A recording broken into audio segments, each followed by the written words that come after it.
Once again, those of you who just joined, good morning, good afternoon, good evening, and welcome to this webinar on how to score 760 on the GMAT. My name is Rajat Sadana. I'm one of the co-founders of e-GMAT, and I'm going to be your main host today. Supporting me in this webinar, we have Sandeep. Sandeep is a senior GMAT strategy expert. He's going to be your co-host today. During this webinar, if you have any questions regarding your GMAT strategy that are relevant to what's being talked about, absolutely ask those questions, and Sandeep would be happy to respond to those questions. I want to just make sure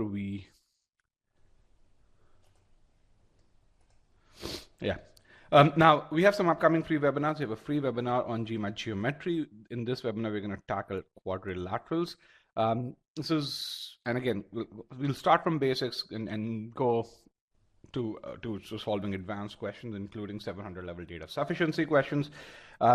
This is an area you need help. If you're someone who's starting with the basics, definitely attend that. But if you're someone who wants to challenge himself or herself, there'll be a portion of this webinar that'd be very, very useful for you guys. And then next week, we have a webinar on GMAT sentence correction. On this, the famous meaning-based approach that my co-founder pioneered, and now the industry has adopted it. We'll talk about that approach, how we evolved that approach, and what that third generation of that approach looks like, and how you can use that approach to solve from the easiest to the most challenging questions without worrying about remembering a ton of grammar rules, which, by the way, if you're talking about 700 level questions, it is going to be the meaning and logic, and rather than the grammar, that's going to make the difference. Again, that's a week from now, next Saturday. All right. With that, for those of you who are free trial users, just want to introduce our free trial to you. At e-GMAT, we have a very comprehensive free trial. You can learn sentence correction, critical reasoning, reading comprehension, number properties, algebra, geometry. So we have a small, about 10% of our course. That's about actually 6 to 7% of our course in the free trial, but it gives you a flavor of whether this course is something for you. So definitely check it out. If you have questions about it, write to us. Some of the concepts that you see that are there in the free trial are on the top left-hand side. But again, there are about 30 concepts there, and each one of these is an AI-driven video lesson, which means you not only learn things in an interactive fashion, but it also evaluates the improvement that you've garnered during this process. Okay, with that, let's kind of get to know you guys a bit better. I want to know, when do you plan to take the GMAT? If you've not responded to this one, please do so. And then let's talk about your target GMAT score. So what is your target GMAT score? Let's get that data as well. And then let's look at what your current GMAT score is. So again, when we do this gives us an idea of the makeup of this group, who you are, and where does this group overall, where is it situated in this case.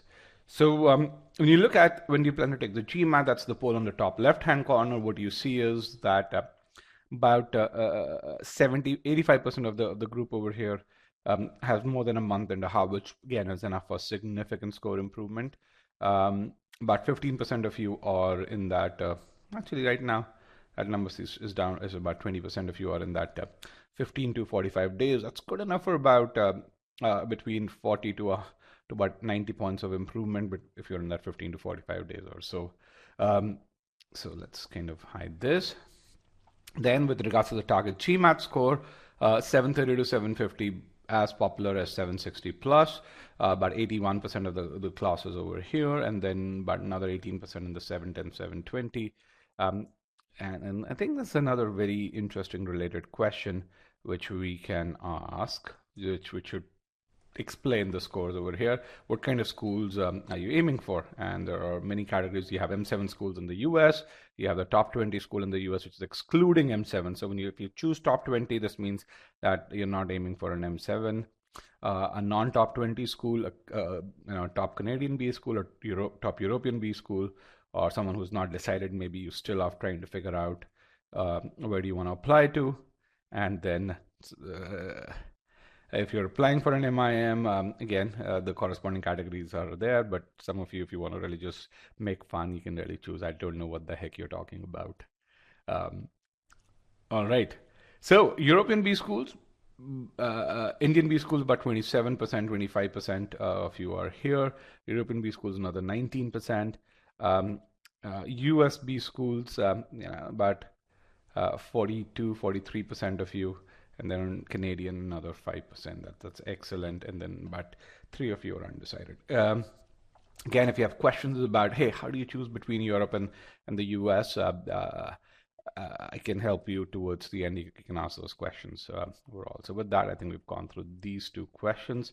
With regards to where you guys currently stand, when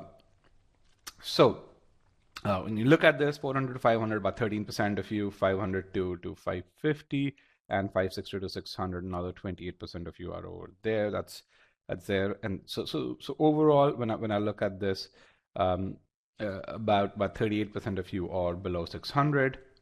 Again, let's of those of the overall class, and then about 10% in that 600 to 650, another 660 is 14%, another 10% in that 660 to 700, but 40% of you don't know what your current score is. If you don't know what your current score is, really important to know your starting point. It gives you a really good idea of the challenge in front of you. I'd recommend you take a Sigma X mock to figure out what your strengths are, what your weaknesses are, what are your starting abilities within the various quant subsections and the various verbal subsections, so that you can figure out the challenge that's there in front of you. Okay, I'm going to share the link to that later on in the webinar. With that, let's go in the webinar pane. Just some logistics around the pane. What you see right front and center is what we call as the presentation part. It says, how do you score 95th percentile or better on the GMAT? On the right hand side, you see a short answer part. All of the right side of of your screen is a place where I would ask my question, then you would put in your responses. To make sure that you guys don't sleep during the webinar, I ask a lot of poll questions that also make sure that I don't sleep during the webinar, because when you put in your answers, life becomes fun. I can react to them. When I ask my questions, you react to them. Now, if you have a question on something that I am talking about, please post that question in the Q&A pod right below the presentation. It says Q&A on the bottom left-hand corner. Post in your question. Sandeep or I then will respond to it. These questions go in a queue, and yeah, so that way you get your responses without interrupting the flow of the presentation. Or if the question is really pertinent, I'd actually interrupt the flow of the presentation and respond to your question. Once again, right hand side of is a place for my questions, your answers.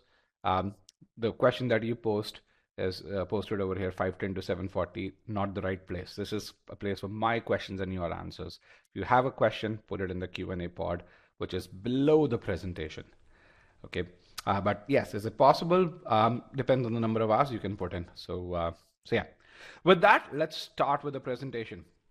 So essentially, in a way, and that's okay. We're all here to learn. So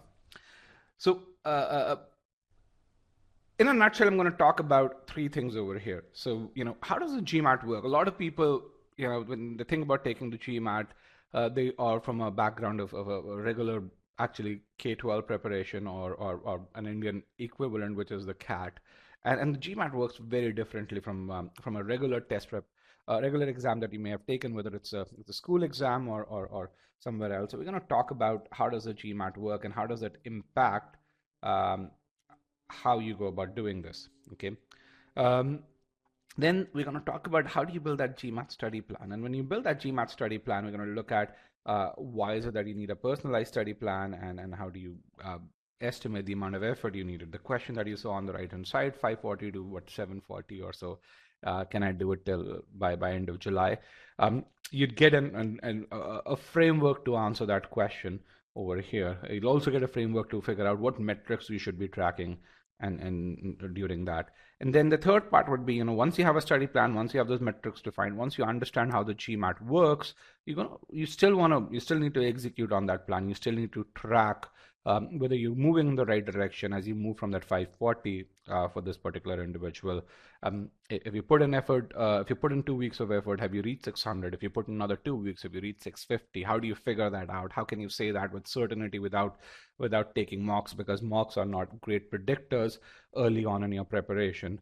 So we're going to really talk about how do you achieve predictable success, and what are the metrics that you track, and if you have to do course correction, how do you figure out that you need to do course correction, and how do you go about doing that? Okay, so these are the 3 things that we'll cover. And fundamentally, when you think about getting a score which is 730 or higher. Those are the three questions that you need to answer. And then these are three loaded questions. So when it comes to the GMAT, I want to have one takeaway for you, which is when it comes to acing the GMAT, it is all about building an ability or building a capability in the quant and verbal subsection. And the reason why I'm advocating very strongly about this takeaway is because when it comes to preparing for the GMAT, a lot of people focus on the things at the bottom over here. These things are important, but if I were to talk about an 80-20 rule, this is 80 and this is 20 over here.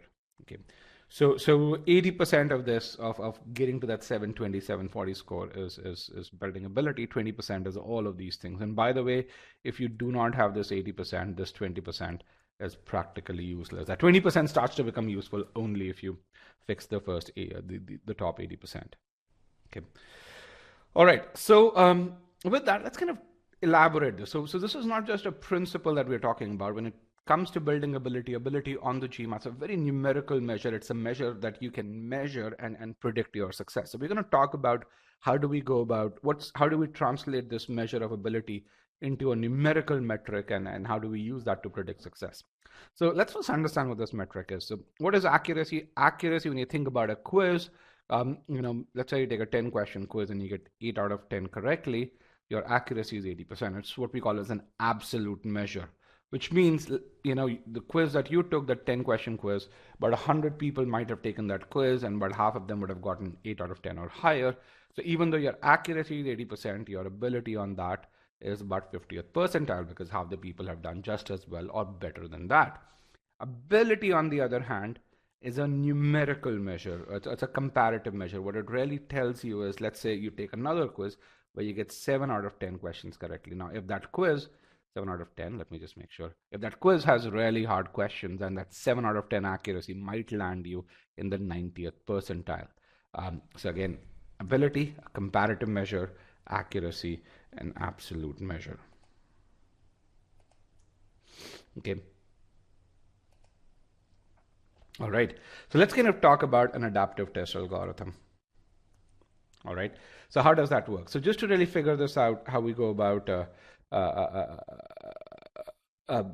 explaining. Everyone knows the GMAT and adaptive test. So let's kind of understand how does the GMAT work and how does that lead to you focusing on ability. And to do this, I'm going to focus on two students, student 1 and student 2. It's called case 1 and case 2 over here. So student 1 or case 1 is the one on the top, the blue line on the top. Let's say student 1 or case 1 starts with a medium difficulty question. On the GMAT, generally the first question is a medium difficulty question. Actually, let me just set some context. So this particular chart will talk about how an adaptive test works. The GMAT's an adaptive test, of course. It's a bit more sophisticated implementation of this. So I'm not going to go into how the GMAT precisely works, but as long as you understand how an adaptive test works, the principle that applies over here applies to the GMAT, and it'll tell you how the GMAT's different from a regular test that you've taken. Okay, so let's take at case 1 or student 1. So student 1 or case 1 gets the first question. The first question is usually the median difficulty level. He or she gets that right. The second question, that way correspondingly, is a harder question. As you can really see, as you go from question 1 to question 2, questions get more difficult. So the second question becomes more challenging. He gets that right too. Consequently, the third question is even harder, and you can really see we're going higher on the y-axis. And remember, the y-axis is the difficulty level. The higher you go on y-axis, the more difficult a question becomes. He gets that question wrong. Consequently, the fourth question is slightly easier. How do you figure that out? If you draw straight lines from here to here, you can see the fourth question is between question number 2 and question number 3. He gets that right, consequently gets the fifth question a bit more challenging, gets that wrong. So you're going to just simulate 5 questions for student 1. Now let's do the same thing for student 2. Student 2 or case 2, which is this line over here, gets the first question, median difficulty level, gets that wrong, gets the second question, which is easier. You can see we're going lower on the y-axis. He gets that right. Gets the third question, which is slightly more challenging, gets that wrong. Gets the fourth question, which is easier again. You can, if you draw lines from here, you can really see the fourth question is between question 2 and question 3. He gets that correct and gets the fifth question as well. Now, if I were to ask you, if we were to stop the test at question number 5, okay, and if I were to ask you who would get a higher score if the test were ended at question number 5, what would you say? So I'm going to put in a poll question here, reopen this poll.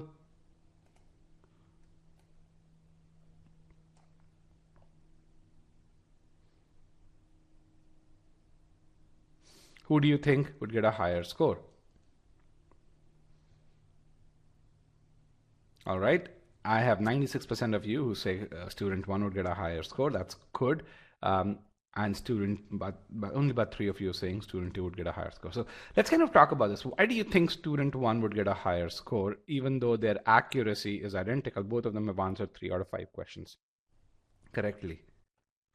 Why is it that this guy is the winner, even though their accuracy is identical, 3 out of 5 or 60%?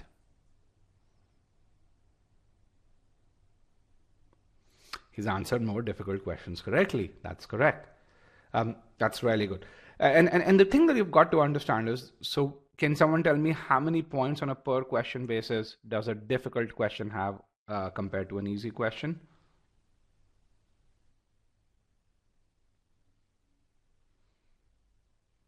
Compared to an easy, in terms of the ratio, if you were to really say difficult divided by easy, what would that ratio be? Can anyone tell me? 700 divided by 500. Okay, 4:1. Someone said 5:1. You can say A is to B. So 4:1 is a good way of representing that answer. All right, any other guesses? 1.5:1. All right. 3:1. All right. The correct answer is between 3 and 4. So it's around 3.2:1. Based on our estimate. Now, the GMAT won't give this out, but we've been teaching the GMAT for over a decade. In fact, even before the GMAC introduced ESR, we gave out ability scores, and a lot of what we do is now copied by companies such as GMAT Wiz, who, by the way, were our former employees. So based on our estimate, this ratio is 3.2:1 or so. Okay.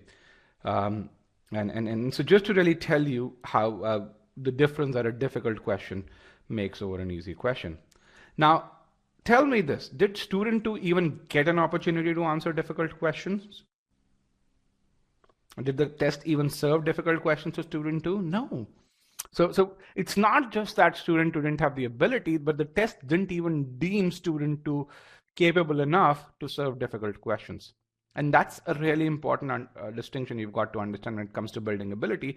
If you don't demonstrate to the test that you have the ability to handle difficult questions, the test won't even serve difficult questions to you. Okay. And with that ratio of 3.2:1, you can really see how accuracy is a really bad measure on the GMAT. Why? Because if you answer some questions incorrectly, you get into that lower difficulty level zone, your accuracy might be great, you will still not score high on the GMAT. Now, this is actually a very natural way of how we function as humans. So the test is a computer adaptive test, but it mimics how humans function. Has anyone hired people over here? Has anyone hired people for a certain position? Yes, no? Okay. So if you were to figure out how the GMAT works, all you need to really figure out is if you were to hire someone, how would you go about doing that? Okay, so let's assume there are 5 designation levels that you are hiring people for. This is what I call as a middle management, so a director level. This over here is an EVP level. This over here is at the bottommost level is essentially an analyst level. Okay. Now, let's say there's a candidate and you've got to place him somewhere in the organization. You're the HR person and you really just say, okay, let's figure out whether we put him in the EVP level, which is the highest level over here, or the analyst level, which is the lowest level in this case. And you ask a few director level questions, which is the middle tier over here. If that person gets 2 or 3 director level questions wrong, what would your fourth question be? If you ask a middle difficulty level question and the person gets those wrongs, what would that be? So maybe this person is not a director level, maybe that person is an analyst level, or maybe someone above analyst level. Remember, there's also this level over here, which is above an analyst level. But either way, you would lower the difficulty level. You're not going to ask more challenging questions. The GMAT works that way. On the other hand, if you answer the 2 or 3 director level questions, if that person answers 2 or 3 director level questions correctly, then how are you going to actually go about doing that? You're going to ask more challenging questions. You say, maybe, I can certainly see this guy's definitely a director level. Let me extract more information out of him. The GMAT works exactly the same way. It's not rocket science. It just mimics human behavior. Okay. Just some more observations when you think about case 1 over here. So, that person got 5 questions at or above the average difficulty level.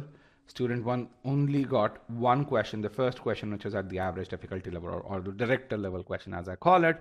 And after that, every question was below this. Now, something more interesting that you see over here is if you answer questions correctly, which is what this guy did, you can still get back to director level. So if you're wondering about the first 10 questions, if I get a couple of them wrong, am I going to mess my score up? The answer to that is no. Why? Because if you truly have the ability, even if you are underconfident initially, you will have the ability to get back.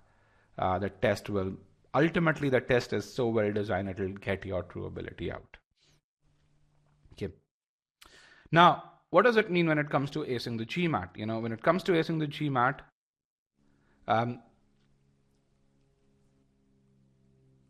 you have 2 challenges. First is to get, difficult questions served to you, if you want to get to this level. The second is to answer them correctly.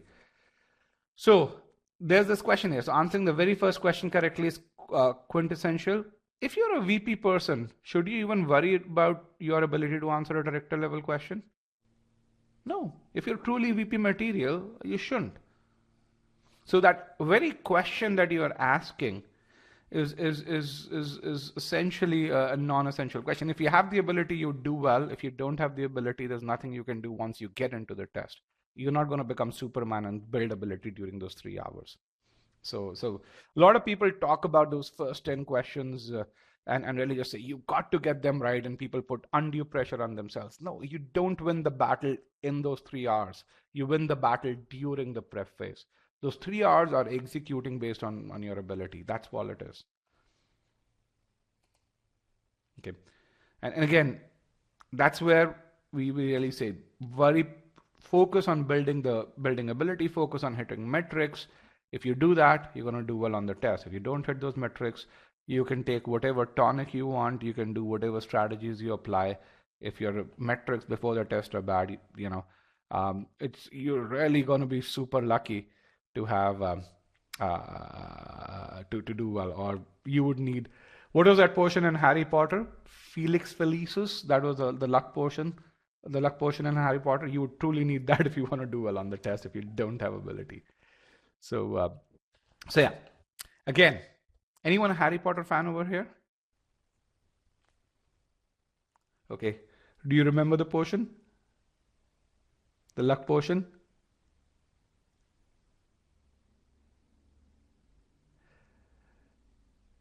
Yeah. So, all right. So take away for you, your GMAT score is governed by that ability to answer difficult questions. Yeah, Felix Felicis. Difficult questions correctly. Keep that in mind. Why?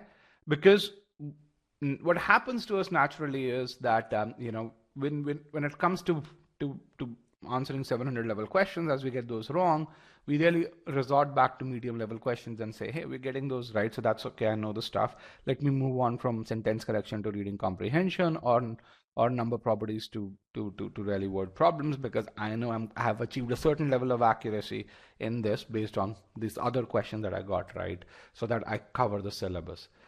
When it comes to the GMAT, if you're truly aiming for that 730 to 760 score or 760 or higher score, you can't study with that attitude. That's not going to help you.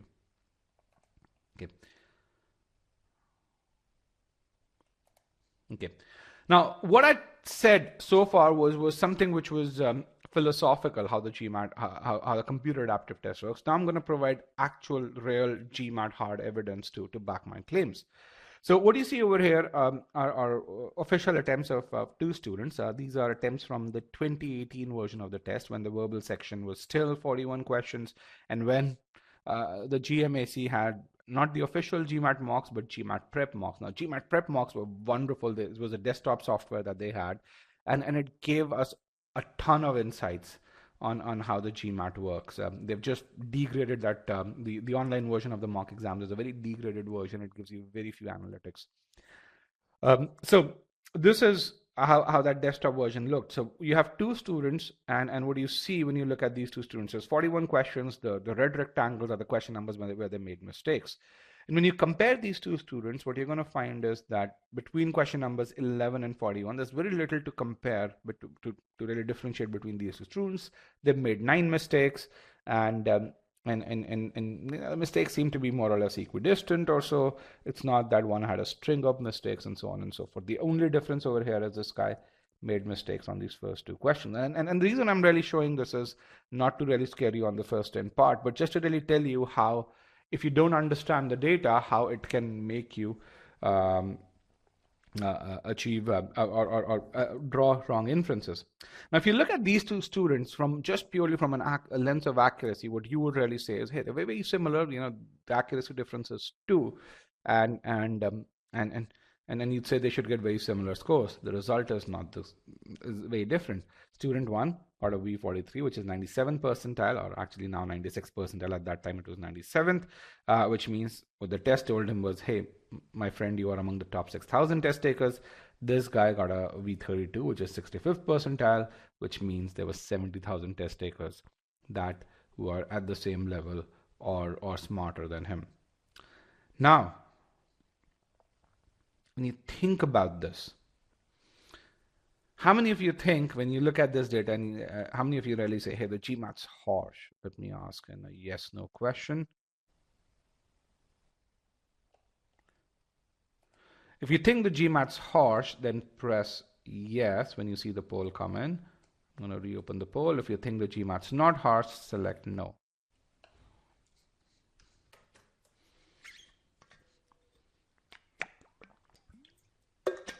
Three, 2. This is a really important question. So I would love to see more participation. I have 52 responses. Let's get to about 70, 75 responses. The question is, based on this data, is your conclusion that the GMAT is harsh? If it's yes, then select yes. If your conclusion is that GMAT's not harsh, or in other words, in some ways the GMAT's forgiving, then select no. 3, 2, and we've gotten 65 responses. Let's get to 70. Is the GMAT harsh? 67, 68. Okay, people are kind of going back and forth. 69, one more. Is the GMAT harsh? Come on, take a stand. You're gonna make decisions worth millions of dollars once you do your MBA. This is just a very simple judgment call you've got to make. And you see over here is, hey, 57% of you say the GMAT's harsh, 43% of you say the GMAT's not harsh. Let me ask another question. How many of you said yes because I, a test prep company founder, is asking that question? How many of you said yes because the question's posed by me? Okay, no. The answer is the GMAT is not harsh. Why? Because, think about it this way, right? This guy's gotten almost a quarter of the questions wrong. He still is able to get to 97th percentile, right? Is that a characteristic of a harsh test? You can be in the top 3 percentile despite getting a quarter of questions wrong, or 21% of questions wrong. Is that a harsh test? No, it's not. Okay, so there's definitely more going on over here than what meets the eye. And let's actually, I won't say water is half empty. I would just say it's water's actually, even if you do half the questions right, you get a full glass on the GMAT. The GMAT's so good. So there's definitely more going on. And clearly, accuracy is not the best way to judge your performance on the test. Okay. So again, we talked about this. So think about, let's kind of explain these results, and that's why understanding the principle is really important. So let's kind of look at student two, the guy who got the first two questions wrong, and kind of listen to me at this point, and let's see how we apply this principle. Student two, the guy who got the first two questions wrong, got the 50th percentile question. He got that wrong.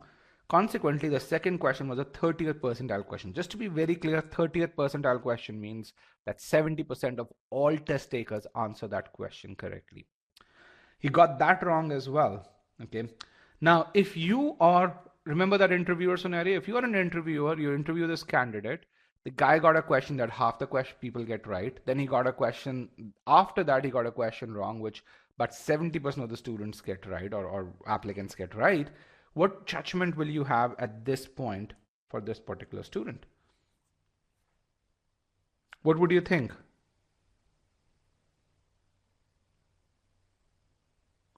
He's not capable of 90th percentile. At least at this point in time, you're going to really just say, now, in an interview, you can make that judgment and you can kick that person out. On the test, you still have to serve the total number of questions.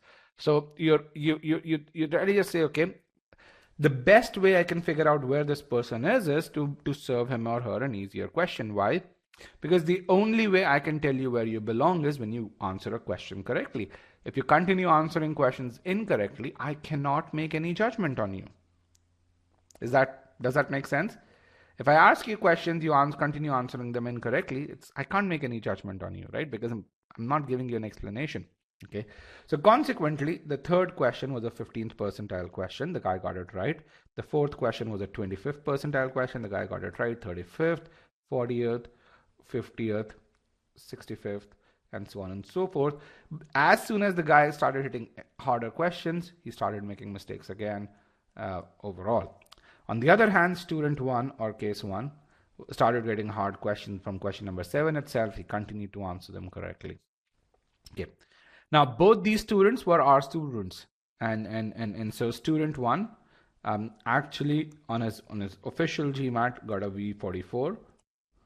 Student two on his official GMAT got a V35.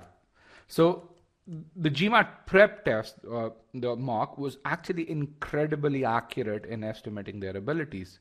And that's something that when I said GMAT's a test of ability, you can't fool the test. The test will figure you out. Okay. Someone said, how is it that there are 41 questions? Because this is the 2018 version of the test. The current version of the test has 36 questions on verbal. The 28, the algorithm's still the same. It's just that they have fewer experimental questions now. Okay. All right. So if that's the case, then how does the GMAT figure out who to give 97th percentile and who to give that 65th percentile? And the answer to that is individual ability scores. So for the 97th percentile guy, these were his ability scores in SCCR and RC, and you can really see these are scores out of 100. The GMAT gives these scores out to you. Has anyone seen the enhanced score report, or ESR? Yes. So if you look at the ESR, you will see these ability scores over there. The 65th percentile guy had these ability scores. So when you compare, so that's how the GMAT looks at you. When you look at these two students through the lens of ability, do they look really different?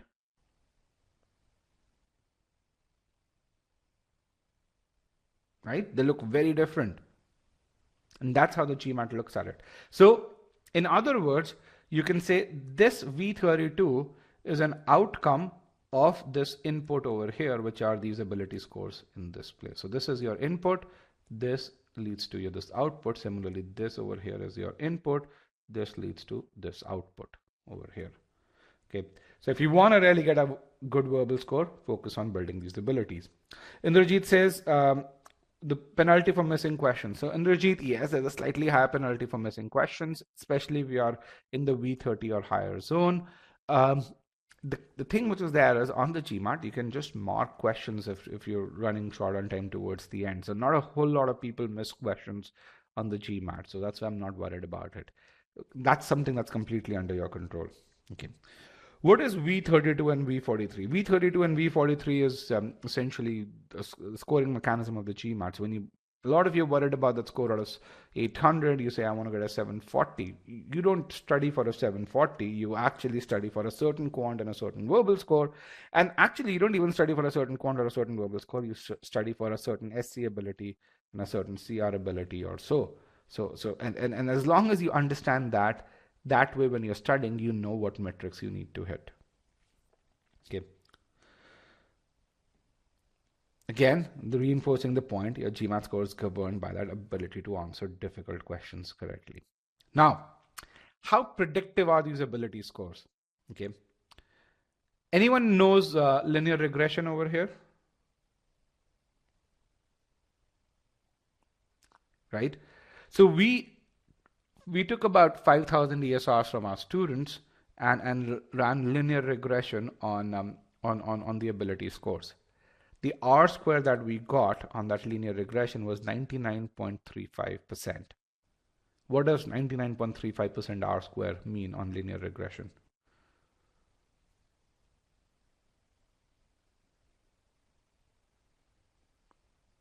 (99.35 R square).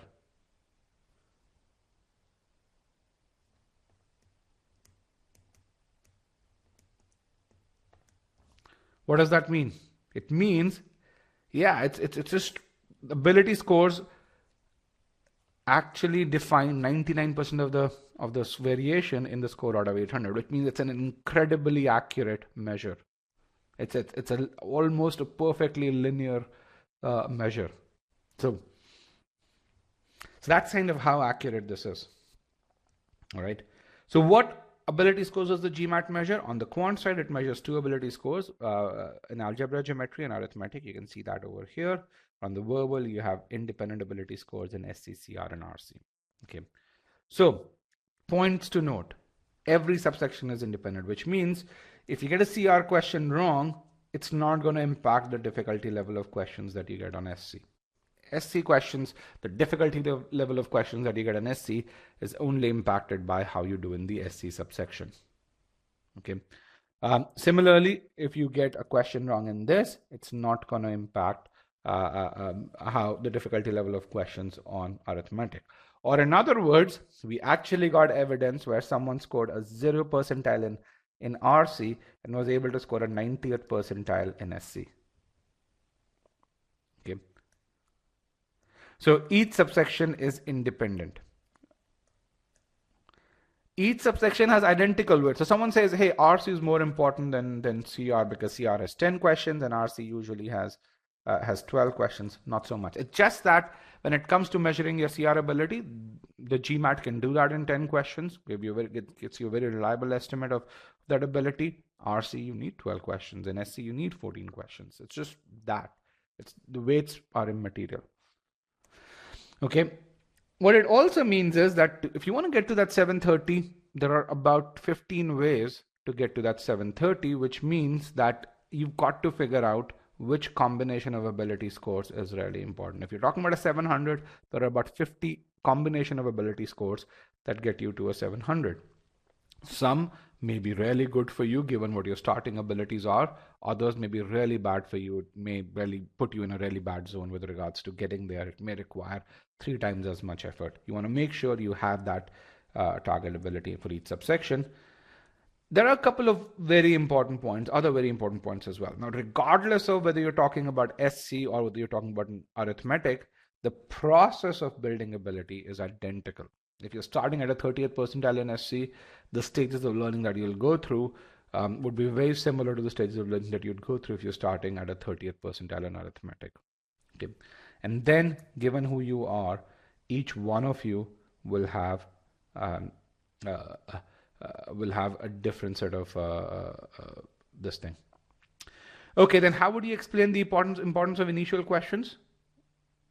The same way you would explain how the judgment you make of an individual when that person gets the initial questions wrong.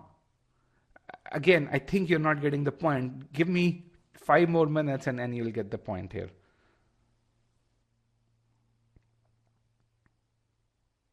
Will the GMAT give us questions shuffled or would it be section wise? It is section wise. GMAT gives you questions in blocks. On the GMAT, you have 4 blocks. In each block, you'll have questions from algebra and geometry and arithmetic on the quant side, and each one of these in this case. And it makes a judgment call after each block to really say whether to increase the difficulty level in a particular subsection or decrease the difficulty level based on your performance on the prior block. Okay. Anyone has taken a Sigma X mock? It's a mock that we serve at e-GMAT. Anyone has taken a Sigma X mock? If you've taken a Sigma X mock, on the analysis screen, you can see how your subsection level difficulty changes between blocks. Okay. If you've not taken, if you don't know your starting abilities, take a Sigma X mock, you'll get that. It's the world's most accurate mock test. Okay.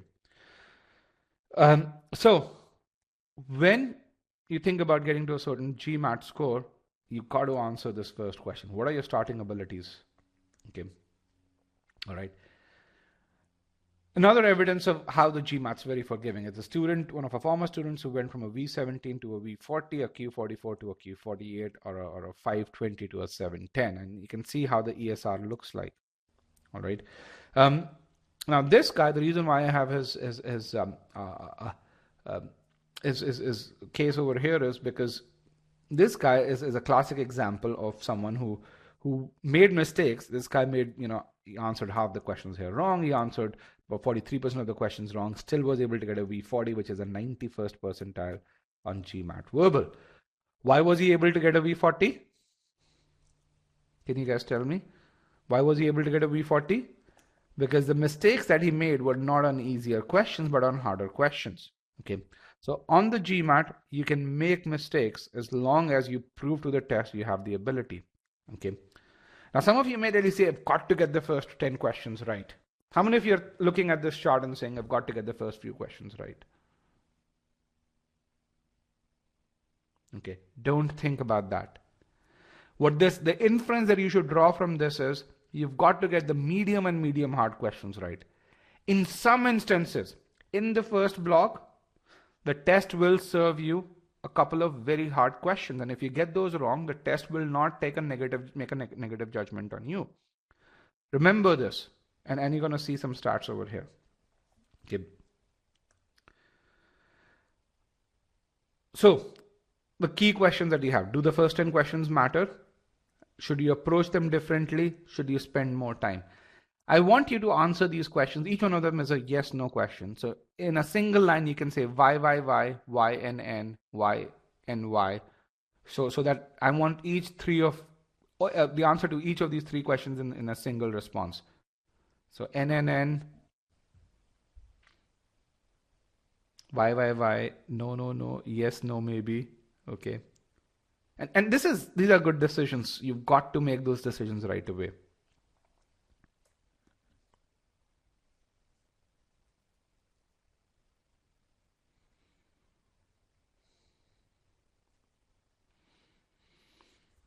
All right.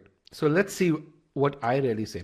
Do the first 10 questions matter? Yes, they do. Why? Because the test's judging you over here. Should you approach them differently? No. And should you spend more time on the first 10 questions? That actually would be very counterproductive if you're aiming for a high score. So let's just tell you who you are. So if you're aiming for that 740, you need to be that 90th percentile student. And this is the anatomy of a 90th percentile student. A 90th percentile student is one whose accuracy in medium difficulty questions is 90%, which means you'll only get 10% of the medium difficulty questions wrong. Okay. Your accuracy in medium hard questions is 80% and hard questions is 65%. That's the 90th percentile student. Okay. A 90th percentile in SC, a 90th percentile in CR, and 90th percentile in RC is the same guy. By the way, if you get 90 in SC, 80 in CR, and 75 percentile ability in RC, your verbal is going to be 90th percentile. That's something that's going to do. So you don't have to get 90, 90, 90 to get 90 on verbal, just to be very clear. Okay. So what does this mean? And you look at this over here, in the natural course of things, if in the first 10 questions, you get medium questions, you're likely going to answer all of them correctly anyway. This is who you are. Okay. If if you are a top soccer player, you are likely to get your penalties in against a mediocre goalkeeper anyway. Should you be doing anything different if you see a mediocre goalkeeper in front of you, if you're a top soccer player and you're taking a penalty? Should you do any different? No. If you start doing those things differently, that's when a mediocre goalkeeper has a chance against you. Okay, which is what happens when people start treating the first 10 questions differently, and you get a medium difficulty question. What really happens is they solve the question, they get the right answer, then they say, man, this is part of the first 10 question. Let me just go and revise and make sure I've looked at every option correctly. You do that, you start overthinking against options, and you mark the wrong answer despite picking the correct answer in the initial go. Has that happened with anyone? Yes. Don't do that. You win the exam during the prep phase. Your actual GMAT is an expression of who you are. Don't screw that expression up. Okay. So are the first 10 questions important? Yes. Should you be doing anything differently? No. Just be your natural self. That's going to give you the best output. First 10. Does that address the doubts?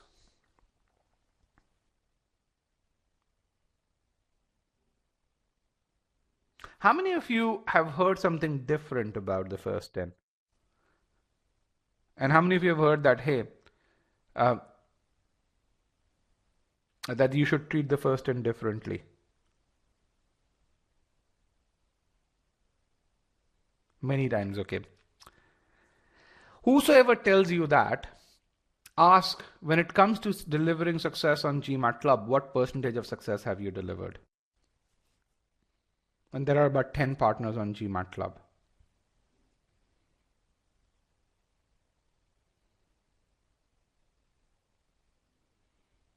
Okay. What percentage of success do you think e-GMAT has delivered of all the success that's just reported on GMAT Club?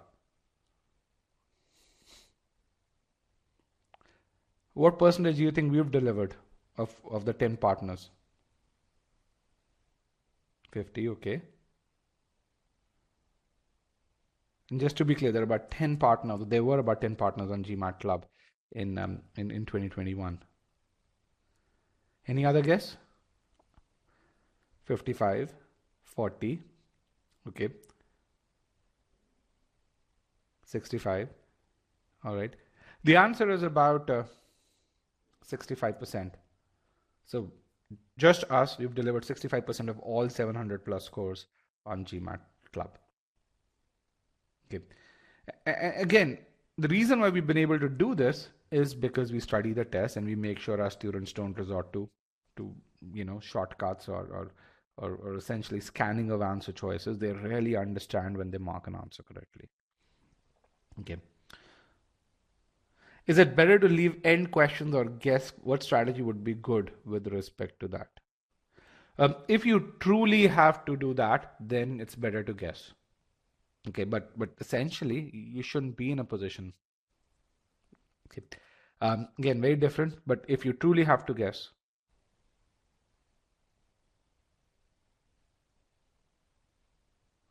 how do you efficiently manage time on the first 10? It's difficult to set an initial pace. If I were you, I would do 20 squats before I enter the exam. I want to be in a high energy state. You don't start slow. When I gave my GMAT, and that was 16 years back, I actually solved 10 questions outside the exam center so that I got into the zone. Don't be slow. Why would you be slow? Just do that. Take the OG with you. Solve 10 questions. Okay. You go play sport, you do warm up, right? When we go play any sport, we all do warm up. Why would you not do it for the GMAT?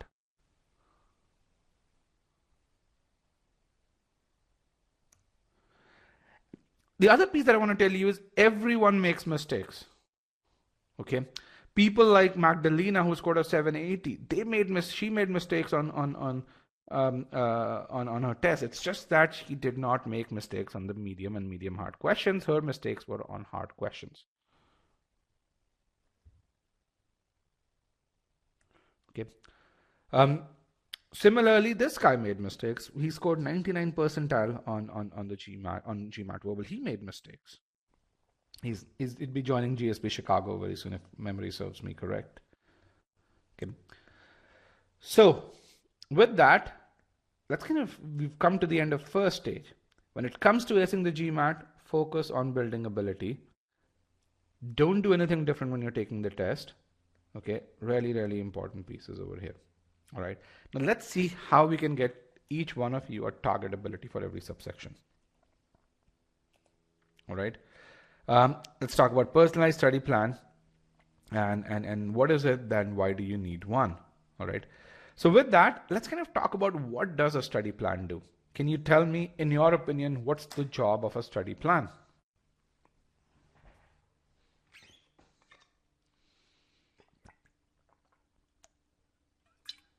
What is the job of a study plan?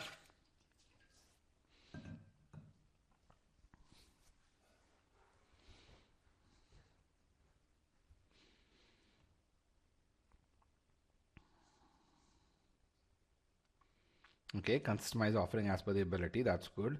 Cover the gaps in your preparation. Plan out the study topic and time. Track mistakes. Make a schedule based on ability. Improve accuracy. What topics you study on a daily basis. All right.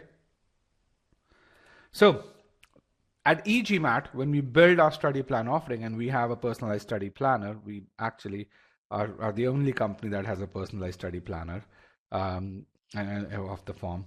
The only other company that has is GMAT Viz, who basically took our IP because they were former e-GMAT employees. So a study plan answers three questions. First is it tells you how will you reach your target GMAT score. Okay, it tells you precisely based on your starting abilities what is that efficient path. When you build your study plan, you should be able to visualize your journey from that starting point to that end point. Okay, that's the first job that it has. The second job that it has is that it will tell you for each subsection, we talked about the 5 subsections, how much time you would need to get into that target GMAT score. Okay, so in SC, how much time would you need to go from that 35th percentile to that 85th percentile? In CR, if your starting ability is 55th, how much time would you need to get from that 55th to that 90th percentile, if that's what your end ability goal is? You would know that. And then the third piece, which is there, is that where would you put this? Do you need to really start from the very foundation, and would you need to spend 70% of the time in SC on building the concepts and learning the application, and 30% of that 70 hours that you're scheduled in SC in practicing? Or if you have scheduled 40 hours in CR, do you need to spend 25 hours out of that in practicing questions and 15 hours in building concepts? That's this third piece over here. And then along with this, what metrics should I be tracking? Okay. At a high level, does it make sense? Study plan is dependent on time available. What should be the timeline for GMAT round 1 application? So absolutely, I mean, a lot of people give you these webinars. Okay, this is your timeline for this. For the next 2 months, you should study for the GMAT. You should put in 3 hours every day and do that. Really good. The question is, how is it personalized to you? Okay, when you look at the study plan is dependent on time available. What should be the timeline for round 1 application? The question really is, how much time it shouldn't. So what's a GMAT 740? What percentile are we talking about over here?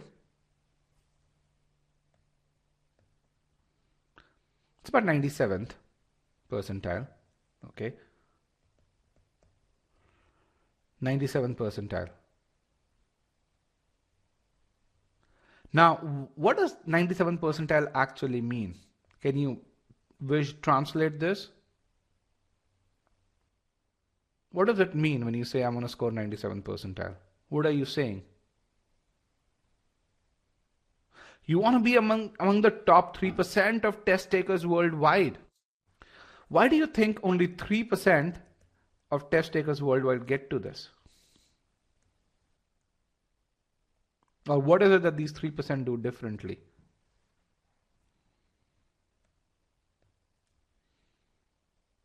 What do you think they do differently? Practice efficiently, okay. What else? Apply logic. They have high IQ. They focus on maximizing across the 5 sections. They're methodical and disciplined.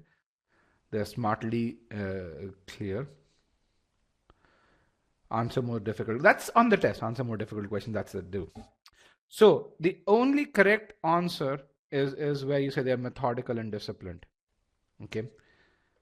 That's, if there's one thing that separates these 3% out from the other 97%, it is being methodical and difficult. And they don't ask the question, okay, my study plan should depend on how much time, when do I have to take the test. They actually decide when do they have to take the test based on the gap between their starting ability and their target ability and the amount of time that they can truly devote on a per day basis.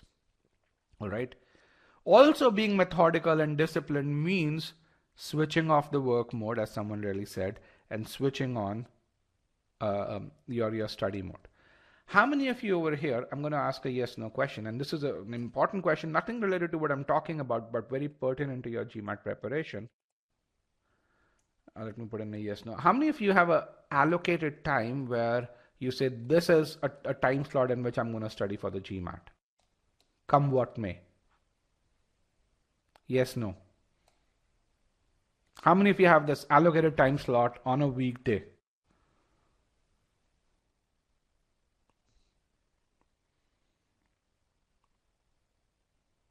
%. So again, the 51% who don't have that, 54%, you're not going to hit that 97th percentile. That puts you away right away if you don't have an allocated time. I can tell you with about 95% certainty, the 56% who don't have that will not get there. Now, out of the 44% or 46% who have that time slot, how many of you have been able to execute studying during that time slot in 5 or more times out of the last 7 days?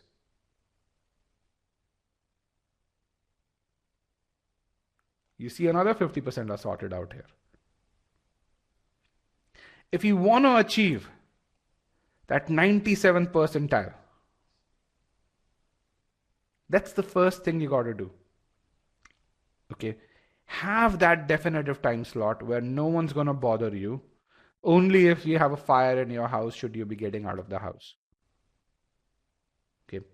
And go tell your loved ones around that you are studying for the GMAT. If you've not done that, and if you don't have that time slot, I'm not saying that time slot should be 3 hours or 2 hours or 4 hours, even if it's an hour and a half, that's okay.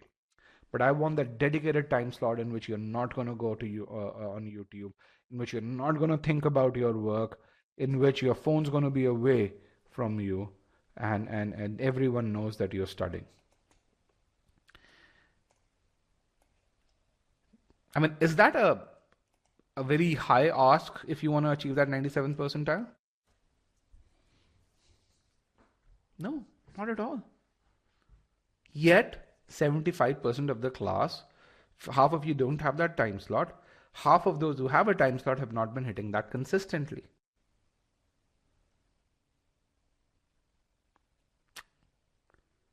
Do that. It's not a difficult ask, and I agree with that. It's also not a difficult task if you focus on executing that. It's just that we don't focus on doing it. It's not a difficult task. Let me just be very clear.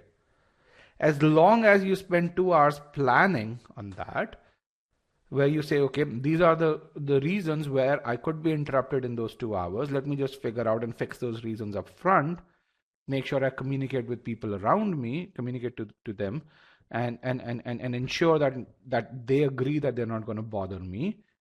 That can happen, and that does happen. Okay. The problem is we don't focus on taking that time slot out.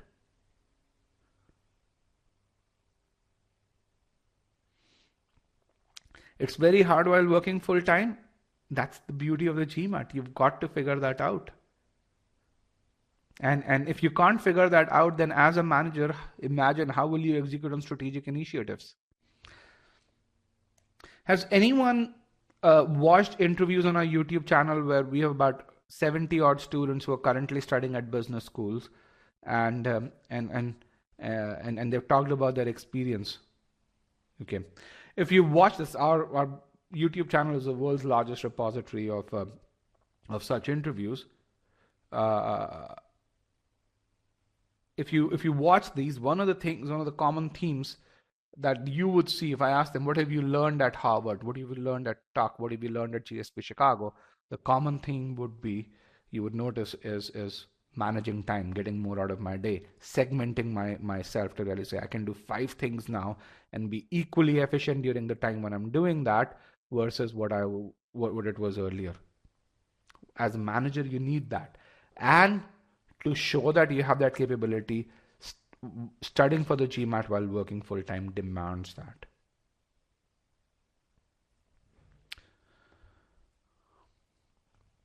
Do you need to have excellent English and vocab to excel? No. Do you think Satya Nadella has excellent English?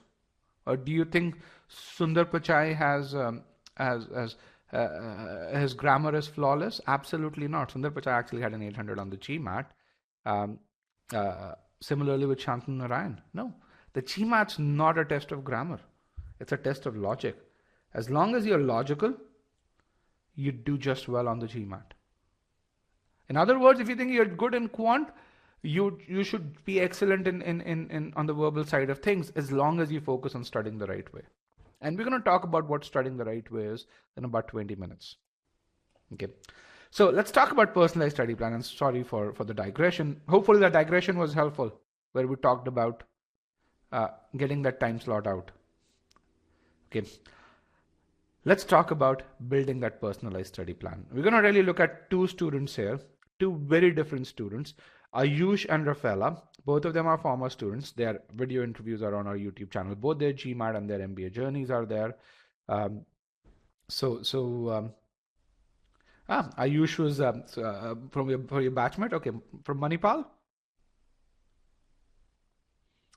And we probably have 3 of your batchmates who were our former students. So I think Asta was your first batchmate too.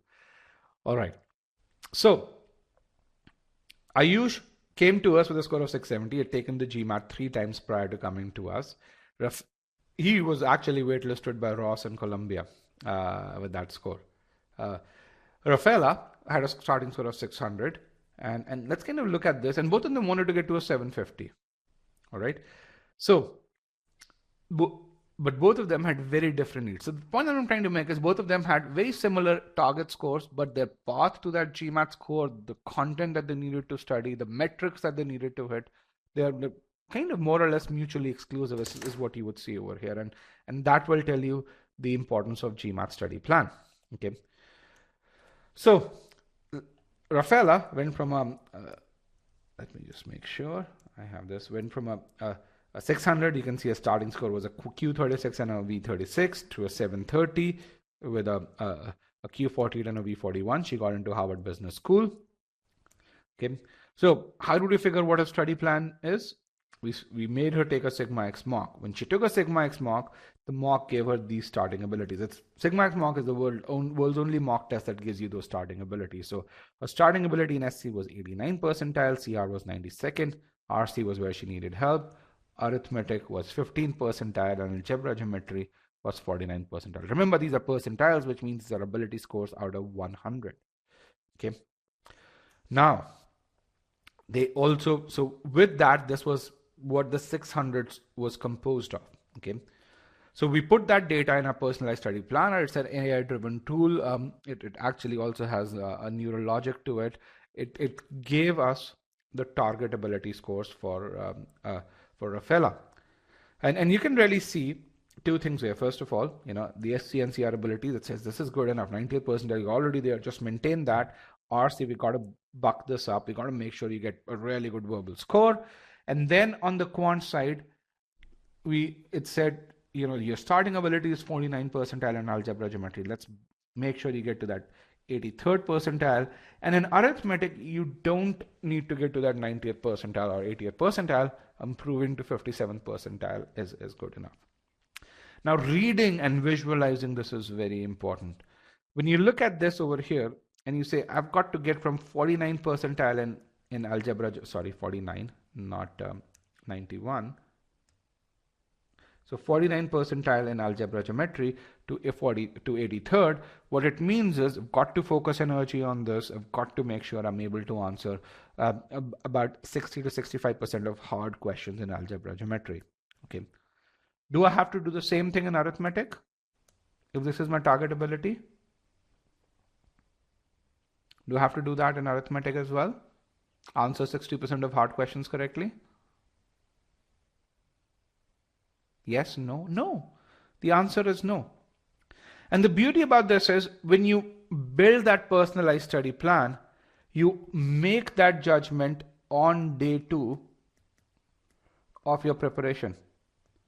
And that's very important to be able to visualize that journey, that this is what I need to do. And why is that visualization important? Because when you're studying algebra geometry, if during the learning phase you get questions wrong and the hard questions wrong, you've got to go back and revise them because you want to make sure you get such questions right going forward. So you'd spend time on revising those. Would you spend time on revising all the hard questions in arithmetic? Probably not. Okay. All right.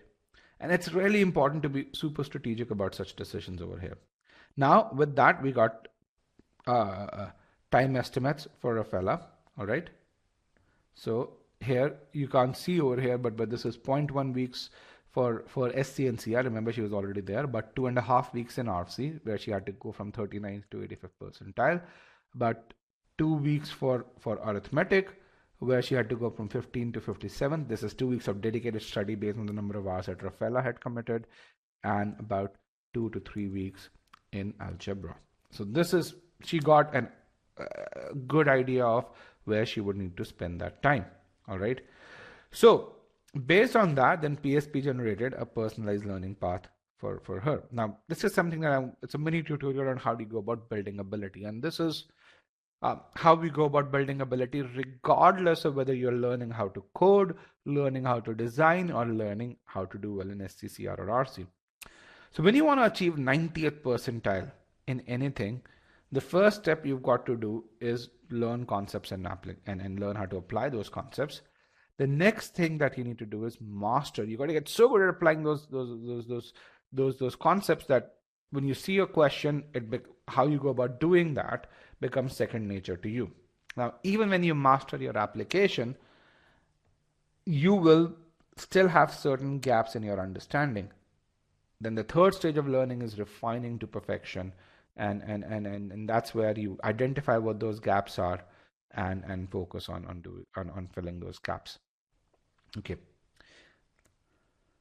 How does your ability improve? Once you learn concepts and application, you only achieve about 55th percentile ability. Once you master application, you can get to 70th to 80th percentile ability, and you refine to perfection. That's where you go from that 71st to 90th percentile ability. A lot of you, especially if you've read our reviews, would have heard of a tool called Scholaranium. How many of you have heard of that? Again, if you're an e-GMAT student, you probably know that, but even if you're not an e-GMAT student, you probably know that as well. Scholaranium is the world's most advanced quizzing engine. It helps you over here. So when you achieve that 70th percentile ability, even when you are at that 85th percentile ability, the analytics in Scholaranium are so advanced it can tell you these are 2 areas in SC, even though you are at 85th percentile ability, that you can focus on and improve from that 85th to that 95th percentile. So with Scholaranium, you always have a direction. You're no longer blindly practicing. Okay. So when you have a starting ability and a target ability, you can focus your energy on areas that you need to study. So just the legend, what you're going to see on the next slide is when you see a tick over here, this means you already have ability, you need not study that. And you see this dotted line with orange center, this is where you need to put in the effort, this is where you need ability improvement, and this is where you don't need to worry about it because you're not hitting for that high in ability. Okay. So for Rafaela, she already knew she had high starting ability scores in SC and CR. So she was already at that 90th percentile. All she had to do was maintain over here. She didn't have to learn concepts. She didn't have to really master a ton of applications. She already knew that. She didn't have to refine to perfection. All she had to do was maintain. And so for in SC and CR, all she did was focus on Scholaranium to maintain that ability. Okay, if Scholaranium gave her a certain particular gap, if it showed that in parallelism in certain difficulty level, she is making of more mistakes than what she is on other parts, she actually went back to the course and just revised those relevant application files, but she didn't go through the course. In RC, she had to do all of this. Okay, in arithmetic and in algebra geometry, she had to do this over here. Does this visualization make sense given Rafaela's starting ability? Right?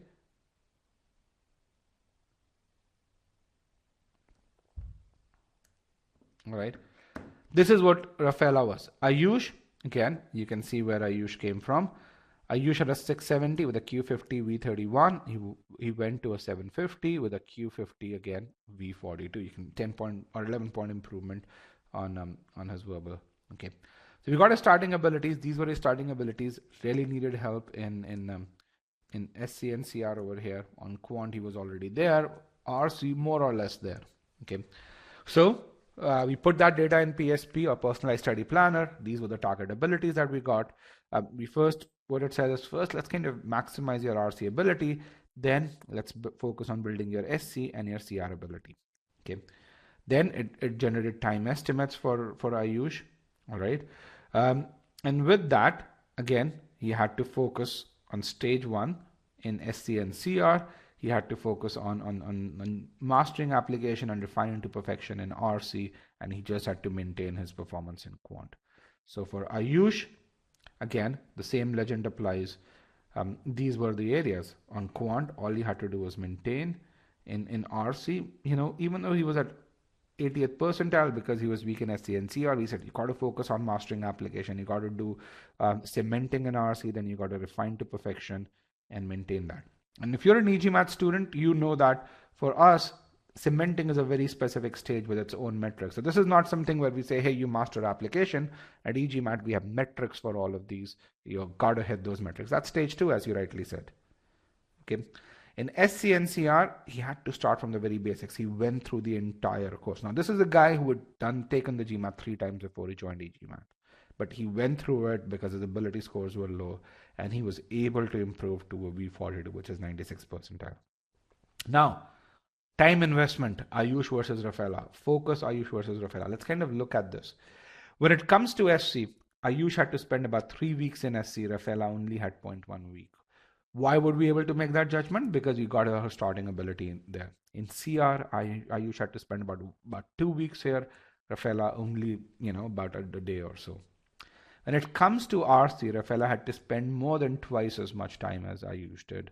When it came to quant, Rafaela had to spend a lot more time than Ayush had. Again, governed by the starting abilities here. Okay. When it comes to what to study, Rafaela had to start from the very basics in both arithmetic and algebra geometry as well as RC. Ayush had to start from basics in SC and then he had to do some basics in CR as well. So again, you can really see, even though their target scores are very similar, Ayush and Rafaela had very, very different GMAT journeys, very, very different metrics that they had to track. And even though their journey was actually equally long, so both of them took about 2.5 months, if I remember correctly, both of them studied very different things. Okay. You've got to be able to get to this level of personalization if you want to get to that score of 750. Okay. The person who knew Ayush, where is he currently studying? Do you know that? And how much scholarship did he get?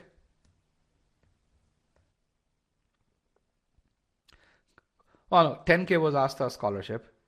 So he's studying at Columbia. He actually got upwards of 40K worth of scholarship. And Columbia initially waitlisted him. So with that score of 670, Columbia waitlisted him. And once he didn't even apply again. He just updated his score. They admitted him with a scholarship. Same thing with Ross.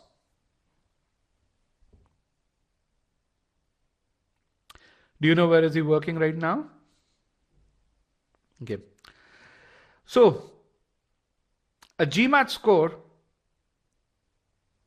Oh, he went from last time I spoke. I think he was. Yeah, he had multiple offers, if I remember correctly. I spoke to him in 2021, and yeah, he I think was going to Amazon, but again, he had multiple offers. He was still mulling. Okay. Does all five sections, do all five sections have the same input and final score? They all are rated on a percentile scale, yes, if that's what your question is. Okay. Now coming back to this, you may have also heard that your GMAT score is not the only metric on your application, and that's absolutely true. All right. Um, so, but a GMAT score can definitely make or break your score. So last year we did this research where we looked at about 500 students who applied to M7 schools. These students had scores in the range of 692 to 780. Okay. And what we found was that people who scored 740 or higher, their chances of admission or getting into an M7 school was 28%. Now, people who are in that 700 to 730 bracket, 13% of them got an admit, which gives they had excellent profiles. But when you compare that 13 versus that 28%, you can really see that's, when you get to that 740 score, you have twice as much chance of getting a scholarship. Scholarship, what does it depend on? Scholarship depends on two factors. One's your GMAT score, second is your likability during the interview. And you don't get an MBA, scholarship or part-time MBA, unfortunately, no. Okay. When it comes to scholarships, 740 scorers, and this is something you can go on our admits and scholarships page. You will also see actual interviews of students who've gotten these. So it's not just data. There's this. It's not just statistical metrics. It's actually raw data. You can go watch about 100 interviews on our admit and scholarship page. So when it comes to 740 scorers, 45% of all M7 admits got a scholarship. 82% of all T20, which is outside of M7. So those guys got a scholarship or so. But when we looked at that combined population, 62% of them got a scholarship. Okay.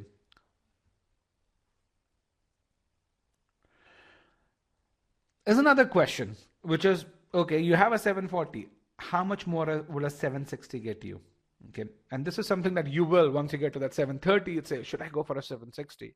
And I wanted to ask this question. Why? Because I was fascinated. I got a 760 after getting a 720.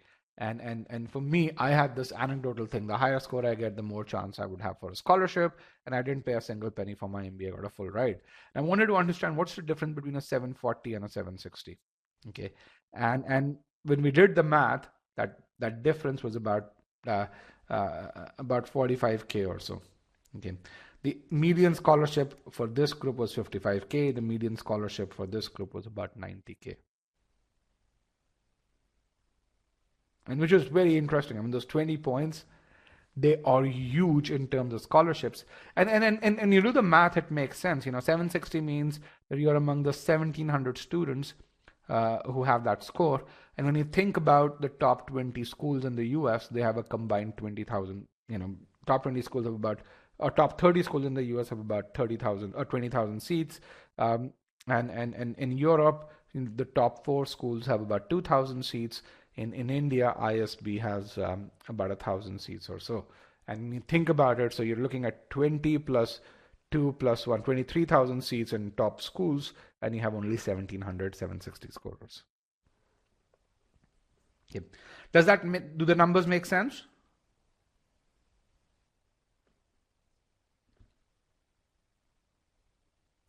And if someone's from core branches of engineering, is it difficult to get an admit for an MBA? Absolutely not. Again, you go to our admits and scholarship page, you will see half of those guys are engineers.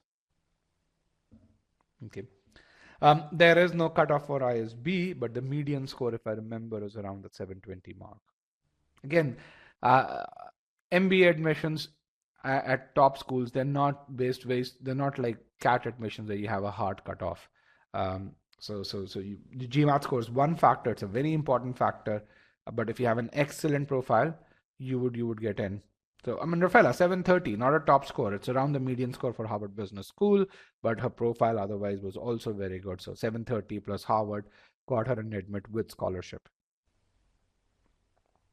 Okay. So bottom line is that 730 or plus score can make or break not only your chances of securing an admit, but also a scholarship. Does age impact scholarship opportunities? Not terribly is something that I would say. Okay. Now, I was talking about what percentage of scores did we account for. So this is how we compared to everyone else when it comes to delivering 700 plus scores on GMAT Club. And this is something you can go and verify.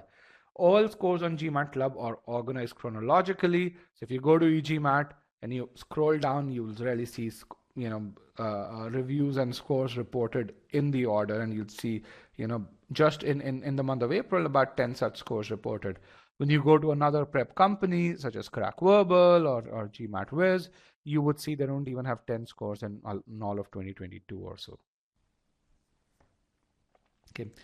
A lot of you know us for our verbal prowess, but what you don't probably realize is when it comes to quant, we've actually delivered an overwhelming majority of Q49 plus scores. This is especially true since Quant 2.0.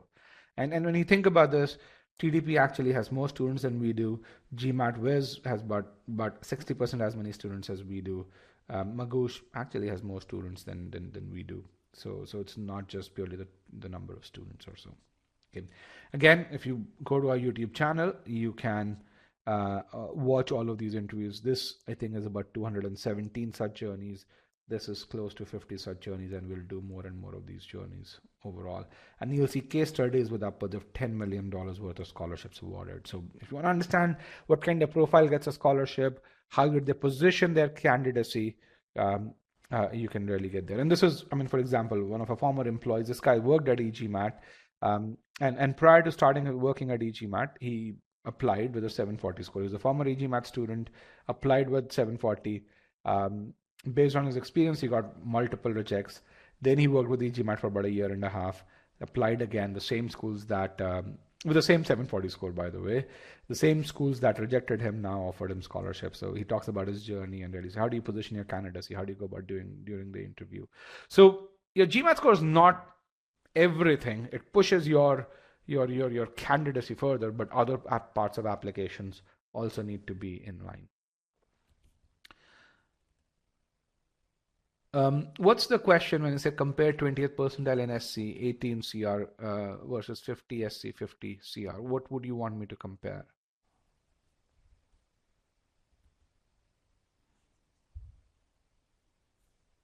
Okay, and the other question, part-time, if you can put that question in the Q&A pod, I'll be happy to answer that. In scoring, the 20 plus 80, again, put them in PSP, you will get to know. I don't know the numerical number around that, but 50 plus 50 in CR and RC would, let's say you're 50th percentile in everything, you would get to around a V30. If you had 80, 20, 20, you would, I'm trying to estimate based on the mathematical formula I remember. You would get to 80, 20, 20 in verbal would take you around that V26, V27 or so. Okay. So let's talk about how do you build ability. All right. And what we've learned so far is essentially you need that high score if you want to get to a top B school, if you want to get a scholarship. To get that high score, you got to build ability because GMAT's a test of ability. The best way to build ability is to understand what your journey would be, build that personalized study plan, get those starting abilities. And once you have those starting abilities, make sure you understand which stage of learning you belong to and then go from there. Okay. So let's kind of look at this as to which stage of learning, which ability you get to. We saw that master application. Once you do that, you get to that 70th, 75th, 80th percentile. When you refine to perfection, you get to that 90th percentile.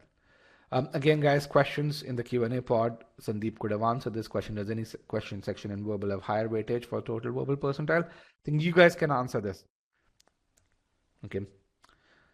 Does any section have higher weightage within or weight for total verbal? What did we learn today? Is SC more valuable than RC or CR? No. All of them have very similar weights, at least for your consideration. Okay. So how many of you over here are stuck at that 60th percentile? Let's just look at this. Okay. Who else?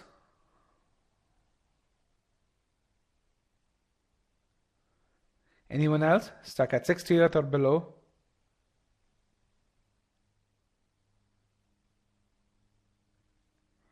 Okay. So I want to just tell you what's the difference between someone who's stuck at the 60th percentile and someone who gets to that 90th percentile. So 60th percentile means there are about 80,000 people who are at the same level or above you. And we're going to talk about the context of just one subsection, SC. So if you started from a 30th percentile, you're stuck at that 60th percentile, you probably have spent at least 40 hours studying SC. Okay. A 90th percentile guy, on the other hand, is someone who is amongst the top 20,000 students. He's also someone who starts at the 30th percentile. He's also someone who spends about 40 to 45 hours studying, and his capability is very similar to that 60th percentile guy. Okay, so then the question is, why the 2 percentiles? Why is someone stuck at the 60th percentile whereas this other guy who went to that 90th percentile? And I'm going to try and explain this at a high level, but I'm going to go into a reasonable enough detail that those of you, if you're truly stuck at a 60th percentile, you will know what I'm talking about. Okay. So the reason why a 60th percentile guy is stuck at that 60th percentile is what they consider as the path to 90th percentile. And when you think about the 90th percentile guy, how he approaches SC, it's completely different. The 60th percentile guy really says, hey, GMAT SC is about learning grammar rules in these particular areas: subject verb, verbs, pronouns, modifiers, and so on and so forth. Okay. When it comes to solving questions, they learn the grammar rules. They use splits as the primary technique. They only use meaning when you get that completely underlined sentence, or splits don't help them. Okay. They spend about 30% of their time learning concepts, and then they go and practice a ton of questions. So from GMAT Club or from the official guide. So they go and practice a ton of official questions. But if you're talking about 50 hours on SC, but 15 to 20 hours are spent on learning content, and then the remaining time is spent on practicing questions. And when they're learning content, you get about 7 to 10 feedback points time while learning, but then while practicing, you of course are doing that. People in the 60th percentile bracket or below that, does this journey sound familiar? Again, just purely from an SC standpoint. Okay. And this leads to 60th percentile unless and until you have natural ability, but this leads to that. Why? Because you're focusing on the wrong thing. A 90th percentile student understands that GMAT SC is about mastering 200 sentence structures, and those errors that we talked about over here come in these 200 sentence structures. And you've got to master the ability to identify errors in these 200 sentence structures. Not only that, they understand that these errors come because when you use the grammatical constructs in an incorrect manner, it leads to an illogical meaning, or it leads to the meaning that is incorrect, that's different from the intended meaning. Okay. For them, because their focus is on meaning and logic, they use meaning as a primary method to solve every question, regardless of its difficulty level. Okay. For them, meaning is not an error type. For them, meaning is the first thing that they look at even before they start to identify errors. When they're learning, this is the same guy who's starting at the 30th percentile, they spend the same 40 to 45 hours. Out of those 45 hours, they spend about 60% of their time learning. And during that 60% of the time, they get about 80 to 220 points on how well they have learned with regards to their ability to decipher meaning, their ability to understand the errors. And the reason they need that 65% of time learning is because they also understand how to extract aspects of meaning from solution. Because they do that, they don't do as much practice as the 60th percentile guy does. They don't solve 500 questions in SC. They are done with 100 to 200 questions in SC once they are done with the learning phase. If you're a 90th percentile student, this is something you've gone through. This journey is very different than that of a 60th percentile student. It's a very different learning architecture. I don't know if anyone here is a 90th percentile student, but if you are, and if you're an e-GMAT student, you would have gotten this feedback. And if you've done well, you wouldn't have spent a ton of time on stage 2. Stage 1 is where you spend about 70% of your time. Stage 2, if you've done stage 1 well, is where you'll spend about 20% of your time, and then stage 3 is another 10%.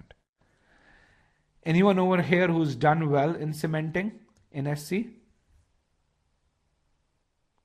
SC cementing, medium or hard? Anyone who's done well here? Again, I don't know how many GMAT students are here, but if you did well in cementing, this is how your time spent would be. Okay. This is what it should be for people who do well. If you don't do well, then you did not act on these feedback points. Really important to know. Okay. The question that you have to ask is, how do you achieve perfection if you only get 7 to 10 feedback points while learning when GMAT SC is a test of those 200 sentence structures? Now, how many of you are really saying, what the hell is the sentence structure thing? I understand what grammatical errors are, but what are these sentence structures? How many of you are wondering that?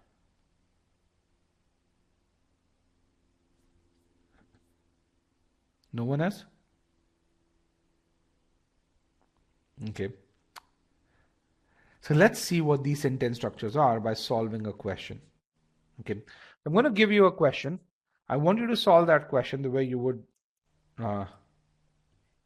you typically solve. Let me just put in a poll question here.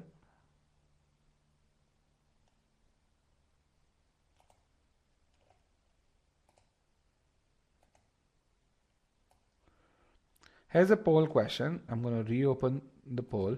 I want about 30 people to select still solving. The reason why I do that is because I don't want to time you. When you guys choose an option other than still solving, then I know that you guys are done, and then that's when I'm going to call time. Okay, I want 30 people to select still solving.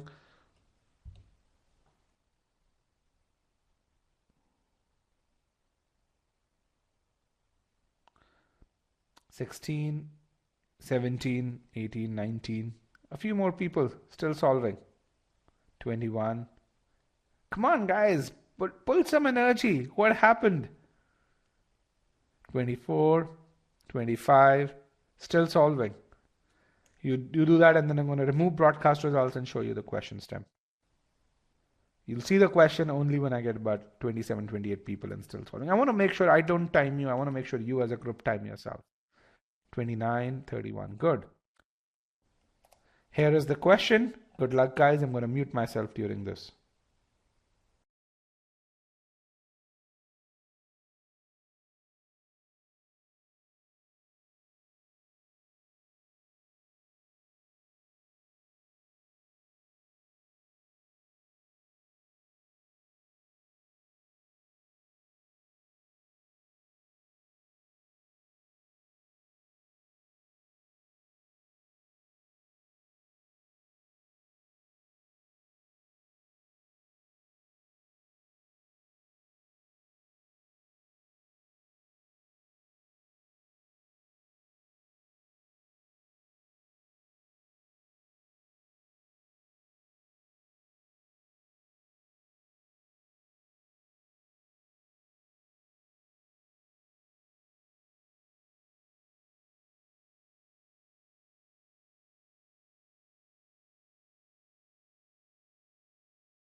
All right, guys, about 85% of the class is done. Let's get those answers in. 3, 2, and 1. I'm going to end the poll and let's broadcast the results. You guys can really see how you did. We have what we call as a split jury. Choice E is very popular. Choice C is popular. As is choice D, D is very popular as well. And as is choice B is reasonably popular. Not choice A is the only one that's not super popular. Okay, so let's kind of really see the magic of sentence structures here and the meaning-based approach. And by the way, again, my goal here is just to tell you what that approach is. My goal here is not to teach you the meaning-based approach. Our session next Saturday does that. Okay, so let's look at this here. So completely underlined question, usually difficult to apply splits, but if let's kind of try and do that. So when you look at splits over here, what you see is you say, okay, you have two choices A and D, which start with the church coined. You have two choices that start with while. Then you have one choice that starts with choice that starts with that over here. Then you have the stuff in the middle where you have but in for, and then over here there's no contrast word. In this case, it's just there. Again, when you look at this, you say, okay, there are a few more combinations that exist. Just if you try and look at splits, it's not going to be super effective to apply splits here. Okay, so let's see how we go about applying the meaning-based approach to this. So one of the things that we do with the meaning-based approach is you read the sentence strategically, you pause at appropriate points, and the thing that you've got to figure out is you have to say, what is it that the author wants to communicate from this particular sentence? What's the objective that the author has? Why? Because every sentence is written to communicate a certain meaning, and then understanding that objective's really important. Okay, so to do that, I'm not going to focus on any errors here. I'm going to just read the sentence and say, what does the author want to communicate? So I say the church coined the date February 14th as Valentine's Day with an ulterior motive. So the church had an ulterior motive to Christianize the pagan celebration of Lupercalia or Lupercilia. Let's call it Lupercalia. I hope I'm right in pronouncing it. That aspect is claimed by a few experts, but it is so that's the first piece here. So the church coined this with an ulterior motive, and a few experts claim that. Then the author says, but it is celebrated on this date. So there's a contrast here to honor Valentine's death or burial. That aspect is the more prevalent belief. So when I read this, the first thing that I say is, okay, the sentence wants to communicate two claims about why February 14th is celebrated as Valentine's Day. Okay. The next piece is claim one is, the church did it with a specific motive, and that motive is an ulterior motive. Okay. Claim two is it's done to honor the anniversary of Valentine's death or burial. The third aspect that I want to communicate is claim one is by entity one, which is a few experts. Claim two is what the general or the more prevalent belief is. How many of you were able to extract all of these aspects when you read the meaning? I'm just going to put in a yes no poll here. How many were able to extract all these aspects?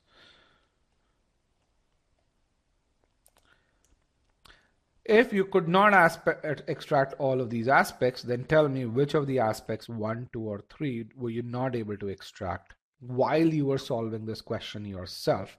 And this is a multiple response question. So if you couldn't identify 2 and 3, you can mark both 2 and 3. If you couldn't identify 1 and 3, you can mark 1 and 3. If you couldn't identify any one, you can mark all 3. But the piece that I want you to notice over here is not looked at the errors. We've just really said, what is it the author wants to do with this sentence? What's the job of this sentence? Really important to do that in this case. Okay, as you can see, aspect 3 is where a lot of people faltered. They didn't really focus on the fact that claim 1 is by one entity, claim 2 is by another entity. Some of you faltered on the different motives that are there. Only one person faltered on the fact that there are two claims about Valentine's, about the celebration of Feb 14th as Valentine's Day. In this case, good. Really important to identify this. Why? Because if this is where you faltered, this is what caused you to make a mistake. Understanding that is critical. If you're an e-GMAT student, This is what you do in filling up one of the aspects of your strategic review process. Okay, we already did that. So if you were able to identify all three, then meaning is not the reason why you'd make a mistake on this. If you missed one, or if you missed two, then you need to focus on building that skill set even before you need to worry about learning grammar. You need to go to the master comprehension course, understand how to extract all aspects properly. For those of you who say, I'm very weak in English, can I do well on verbal? Master comprehension ensures you do that. Okay. All right. So now that we understand the meaning, let's kind of analyze all the errors. When you look at analyzing all the errors, what you really see is this verb doesn't have a subject. You have a subject verb pair here. You have a subject verb pair here in this case, but this verb doesn't have a subject, and this verb. So these two verbs don't have a subject. You have two verbs, two subjects that are missing. So I know what I want to communicate. I know the error in choice A. Let's look at choice B now with this over here. So in this case, choice A, your original choice is here, your aspects are here, so that you have all the information. Now let's try and solve this question with this and using and analyze choice B. While with an ulterior motive to Christianize the pagan celebration of Lupercalia, a few experts do claim. Choice B. In choice A, the ulterior motive was with the church. In choice B, the ulterior motive goes to a few experts, which changes the meaning, hence choice B is wrong. Grammatically, there's nothing wrong in choice B, but from a meaning standpoint, it changes the meaning that the author wants to communicate. It's not what the author wanted to communicate. It's not what the sentence intended to do, and hence choice B is wrong. Okay.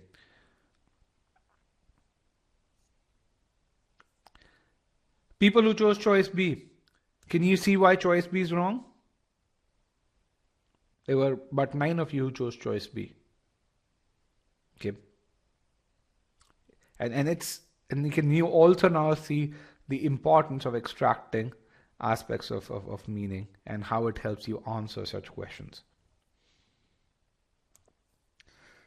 Let's look at choice C. Choice C says, again, same format. And I explain again. Okay. In choice A, who had the ulterior motive?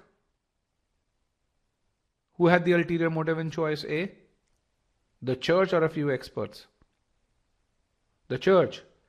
In choice B, who has the ulterior motive? If you read that, it's the few experts, while with an ulterior motive to validate the pagan celebration of Lupercalia. A few experts do claim that are the experts validating the claim of the church? In choice B, read choice B independently. Forget that choice A exists. If you were to read choice B independently, who would you say has the ulterior motive? Read choice B independently. The experts, not the church. Is that what the author intended to say? No. As managers, what are you supposed to do? Communicate information. If you make these mistakes, would you be communicating the right information? Absolutely not. That's why GMAT sentence correction is there. Not to check your grammar, but to check your ability to communicate information. That's where meaning and logic is really important. You're not going to be a grammarian after this. In fact, at e-GMAT, we have hired grammarians 2 or 3 times, and they have truly struggled with GMAT sentence correction. Why? Because they can't figure out they can't figure out why elegant sentences are wrong on the GMAT. Why? Because grammarians focus on elegance of grammar, whereas when it comes to GMAT SC, it's about the precision of expression. Okay.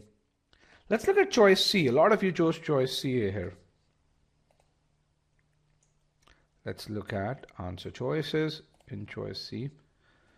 36% of you chose choice C, what 19 of you. Again, while a few experts claim that the church coined the date blah blah blah blah to Christianize the pagan celebration of Lupercalia, their more prevalent belief. What was the original meaning? Claim 1 was by one entity, claim 2 was by another entity. What's happening in choice C, sorry. Both claims come from the same entity. Is that what the author intended to communicate?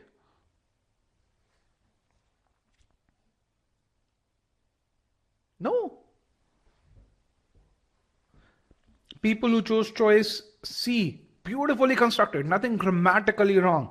If this were a sentence in itself, it would absolutely be correct. Why? Because you didn't have that history of what the author intended to communicate. So grammatically, nothing wrong in this. But that's not what the goal of the sentence is. There's an objective that the author has. Claim 1 has to be by one entity, claim 2 has to be by another entity.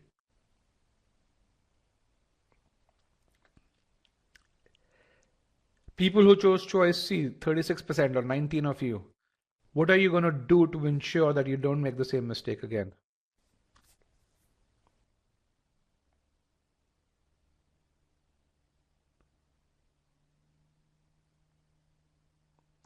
What will you do to avoid making the same mistake? People who made this mistake.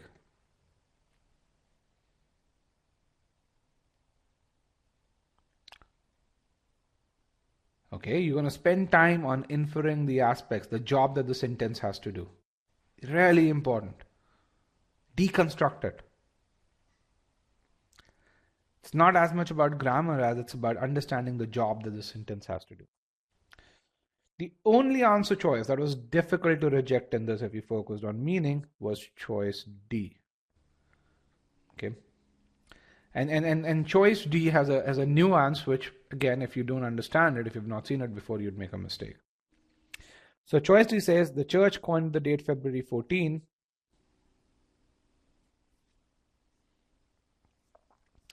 with an ulterior motive to Christianize the pagan celebration of Lupercalia, as claimed by a few experts. Okay, but its celebration on this date is to honor the anniversary of Valentine's death or burial, the more prevalent belief. Okay. Now, you have choice A over here. All right. I want to just show you a very simple example. Apple is the magazine leader is claimed by Forbes magazine. Okay. In this case, are you communicating information?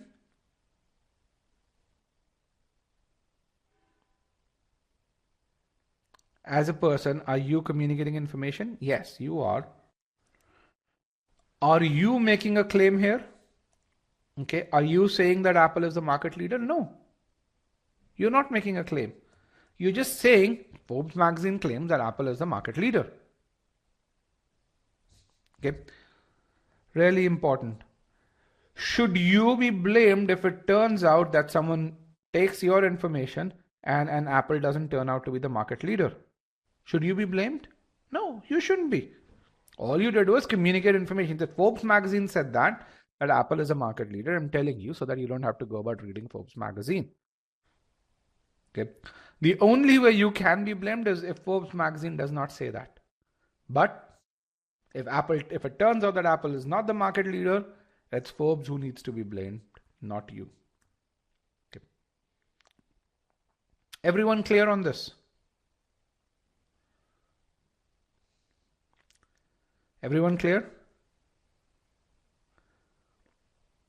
Okay. There is a mistake in this sentence. Can someone tell me what that mistake is?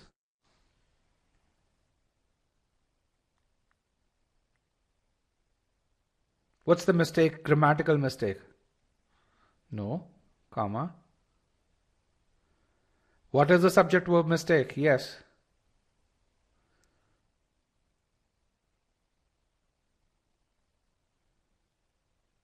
No, it's claimed by Forbes magazine is absolutely perfect. Why is it weird? Yes. The second doesn't have a subject. The word that should be upfront. That Apple is the market leader is claimed. This is doesn't have a subject. Absolutely correct. Okay. Good. The person who did that actually is doing sentence structure in his brain. All right. So let's look at another sentence.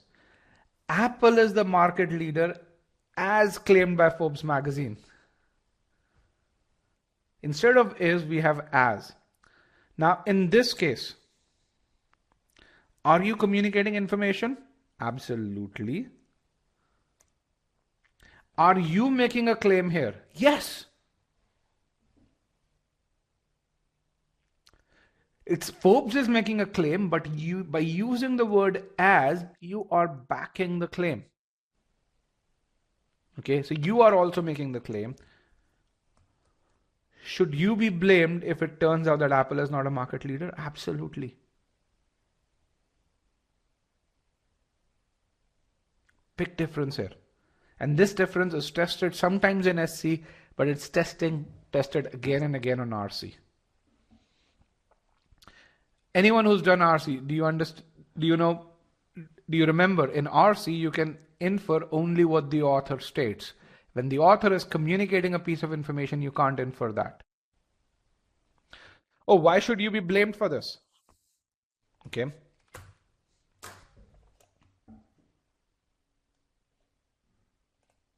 Let's look at another note here.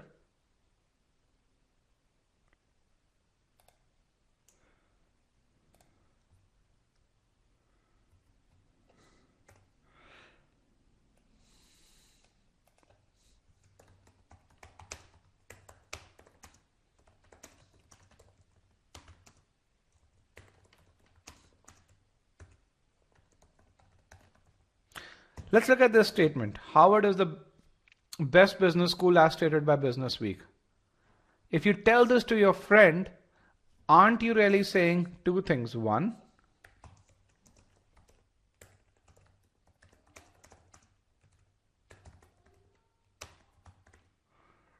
okay. Business Week says this one. Sorry, let me just say this.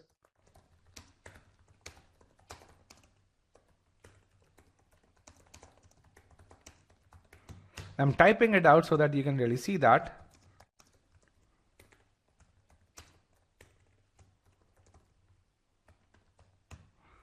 Aren't you saying both the things? One is that Business Week says that Harvard is the market leader, and I believe Business Week. So when you say I believe Business Week, you are also furthering that claim. So if it turns out that's not the case, not necessarily true. No, you are. Speak this out in your mind. You are saying that. When you use the word as here, you are saying that. Saying, I am backing that claim. I'm furthering that claim. Let me just change another sentence.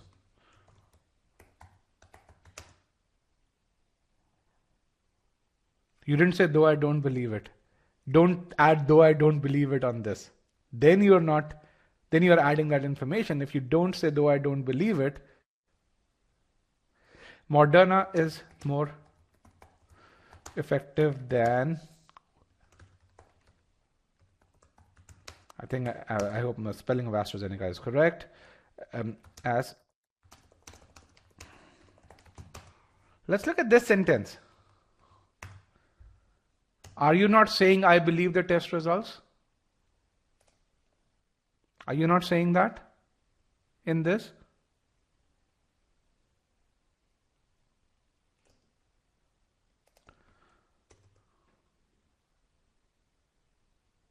Yes. So you are backing that claim. You should be blamed if it turns out that's not true, because you're backing it. Okay, really important difference here. And this is something that's tested again and again in RC. Anyone over here who has practiced RC, if you look at inference question, you would have noticed that what you can infer in RC is only what the author believes in. If the author states something, then you can't infer that. All right. So if you say this, you're merely communicating information. If you say this, you're making a claim, you're backing that claim. All right. So choice D makes that mistake twice. It uses as claimed by a few experts. And also in the second part, you'll get the PPT. So don't worry about that. I'm going to share the PowerPoint with you. Over here, also the second claim. So in the original sentence, the author is merely communicating information. If you look at this, that the church coined is claimed by a few experts, but its celebration is this is the more prevalent belief. Read choice A again and you will notice that the author is merely communicating information. But if you look at choice D, the author is not only communicating information, but he's also backing that information over there. Okay, that's one reason, which is what over here, why this is wrong. The other piece is when you look at the modifier as claimed by a few experts, the question that you have to ask is what's claimed by a few experts? Okay, whether the church coined February 14 as Valentine's Day or the ulterior motive aspect of it. That placement of as does not make it very clear. What does this modify? What are we talking about here? That's the other reason why choice D is incorrect. Again, choice D, more difficult choice to reject. But again, you would reject it for meaning, not for grammar. Choice E, which is my correct answer, fixes everything. It adds the subject that, it adds this, okay, and it removes all the claims. That the church coined February 14 as Valentine's Day with an ulterior motive is claimed. So that aspect is claimed by a few experts, but the more prevalent belief is it is celebrated to honor the anniversary of Valentine's death or burial. So both subjects are present. There is no claim made by the author. He's merely communicating information, and it's very clear what the ulterior motive refers to. Hence, this is absolutely correct. Now, a lot of people reject choice C. They reject choice C. Why? Because they say, okay, you have a weird sentence that's starting with that. How many of you rejected choice C because they said, hey, it's a sentence starting with that is weird. I'm not going to select that. Okay. Again, don't do that. GMAT SC is not about grammatical elegance. You're not supposed to be grammarians. A few people reject this because they say there needs to be a connector over here. How many of you did that? So there needs to be a connector over here. Okay, not necessary. The connector has a job. If the meaning is clear without the connector, absolutely okay. Then there are some people who look at this word and say is claimed and say this is passive voice. Passive voice is absolutely wrong on the GMAT. How many of you did that?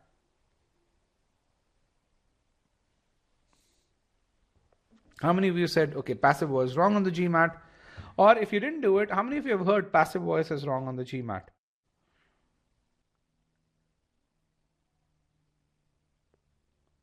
Who told you that? And why do you think passive voice is wrong on the GMAT?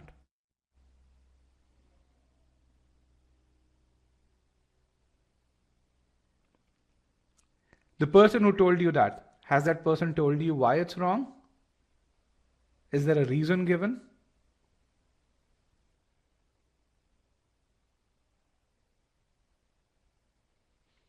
Yes, active is preferred. Why is active preferred? Can anyone tell me what's the difference between an active and a passive voice? Very simple.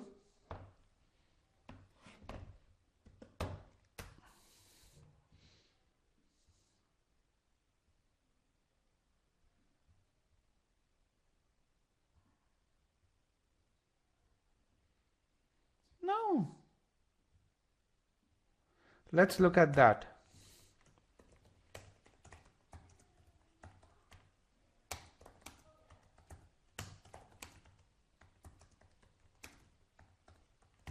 What's the difference between these two sentences?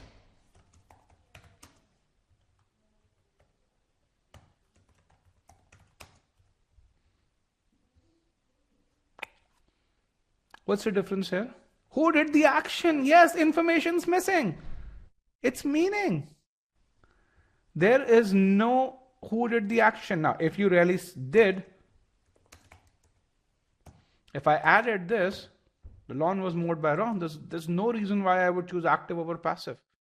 That is not what the test will evaluate you on, because the information now in active and passive is identical. There's no preference between one or the other. It's just that many a times when we use passive voice, we miss information, because passive voice stands on its own by itself. And again, every grammatical construct has to do with meaning, just to be very clear.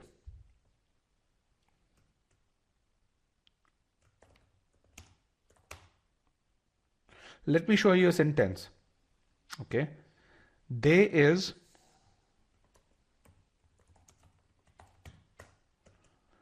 why is this sentence wrong? They is picking apples. You'd say the subject verb error, right? Yes, subject verb error, singular versus plural. Now, why should verb be are? Why can't the correct sentence be this? Why should just the verb be plural? Even the subject would be singular, right? The question is,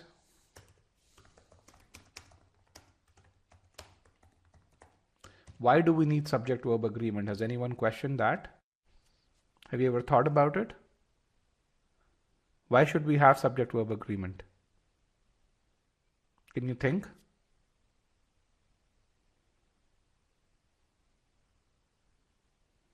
Yes, exactly. If I gave you, no, not to make independent clause, they're both an independent clause.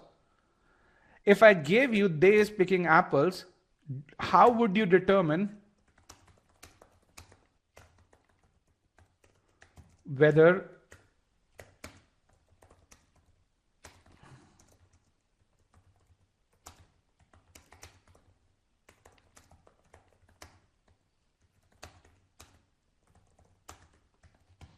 purely on they is picking apples? Can you make the determination?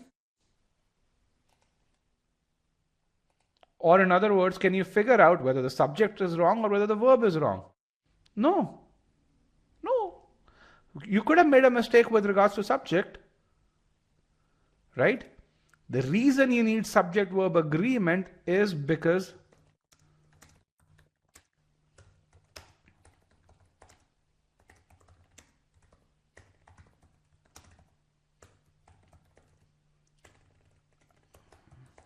it provides double confirmation. It tells you what exactly is happening. If you have a singular subject and a singular verb, you know it's a singular entity. You have a plural subject and a plural verb, you know there's double confirmation by the author. So the point that I'm trying to tell you is, all grammar rules are built so that you communicate effectively. The foundation of grammar is effective communication.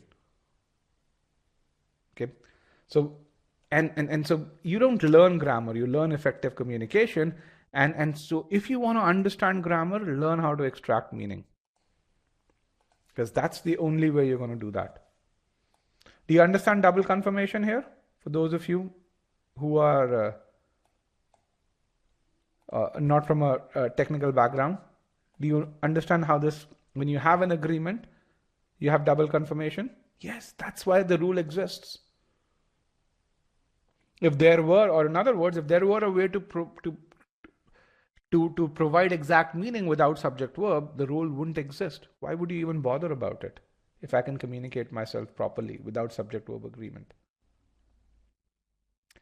Complexity in language exists to serve a purpose. The purpose is communication, regardless of what language it is. So it's not just about English, it's about any other language. Go back think about your native language. There are certain rules in English certain rules that exist in English that do not exist in your native language. The reason they don't exist is because you don't need to add that complexity to be able to communicate the meaning. Think about it. Okay. Now, just to summarize all of this, sorry about the digression. Hopefully that digression was somewhat helpful in providing the context as to why GMAT focuses on meaning. Okay.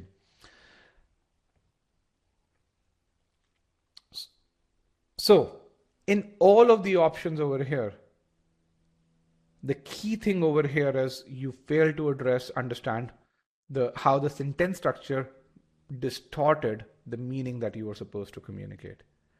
If you focus on building that ability to understand that sentence, to understand, hey, what the intended meaning is and how the sentence structure leads to communicated meaning, you're going to get many, many, many more questions right.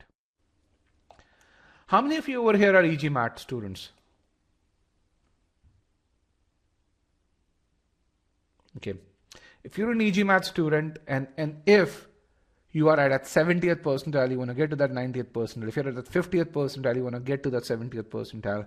Make sure after you go through, the application files, or in fact, after you go through the modifiers module, you have module 4, which is strategic review. Go through that module. And if you go through that module 2 times, every time you go through that module, you are going to figure out why you're making the next set of mistakes. That strategic review module is the most important module that will push you from that 70th to that 90th percentile. And of course, you'll get the e-GMAT error log template. Why is choice C wrong? Because choice C tells you that both sets of beliefs, you see the word there over here, both sets of beliefs were by the same set of experts. Okay.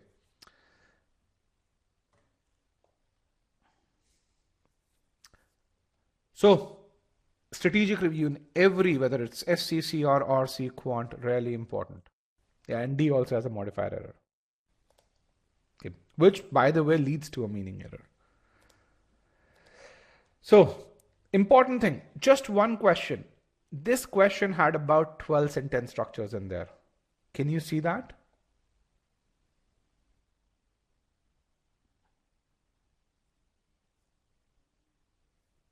Twelve sentence structures. Oh, this entire sentence had 2 clauses in there. Okay. So it was a compound sentence, and then those 2 clauses were expressed in various ways. So you'd see those sentence structures in there. Choice C, the tense part is not an issue. Take a look at the PDF once you get it. Okay.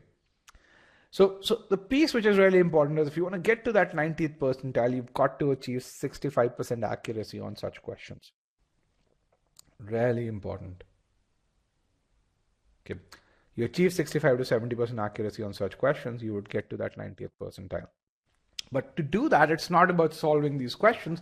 It's about building that ability to identify the intended meaning, to extract the aspects of the meaning, and then to really figure out how, as an answer choice tries to express the same meaning using a different set of sentence structures, how that meaning distortion happens. Okay, and this has to be done across in a methodical way. Why? Because there are about 200 sentence structures. You've got to do each sentence structure 3 to 4 times to figure out how would the meaning be messed up.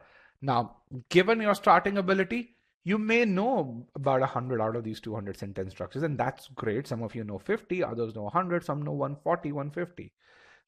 But then identifying which ones you don't know and fixing those is what happens as you go into learning the foundation and the method. That's where the feedback plays a critical role. Okay.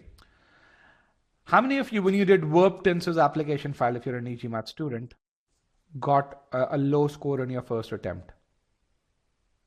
Verb tenses application. Right. What did that tell you when you made a mistake? Did it not tell you where were you not doing the timeline correctly?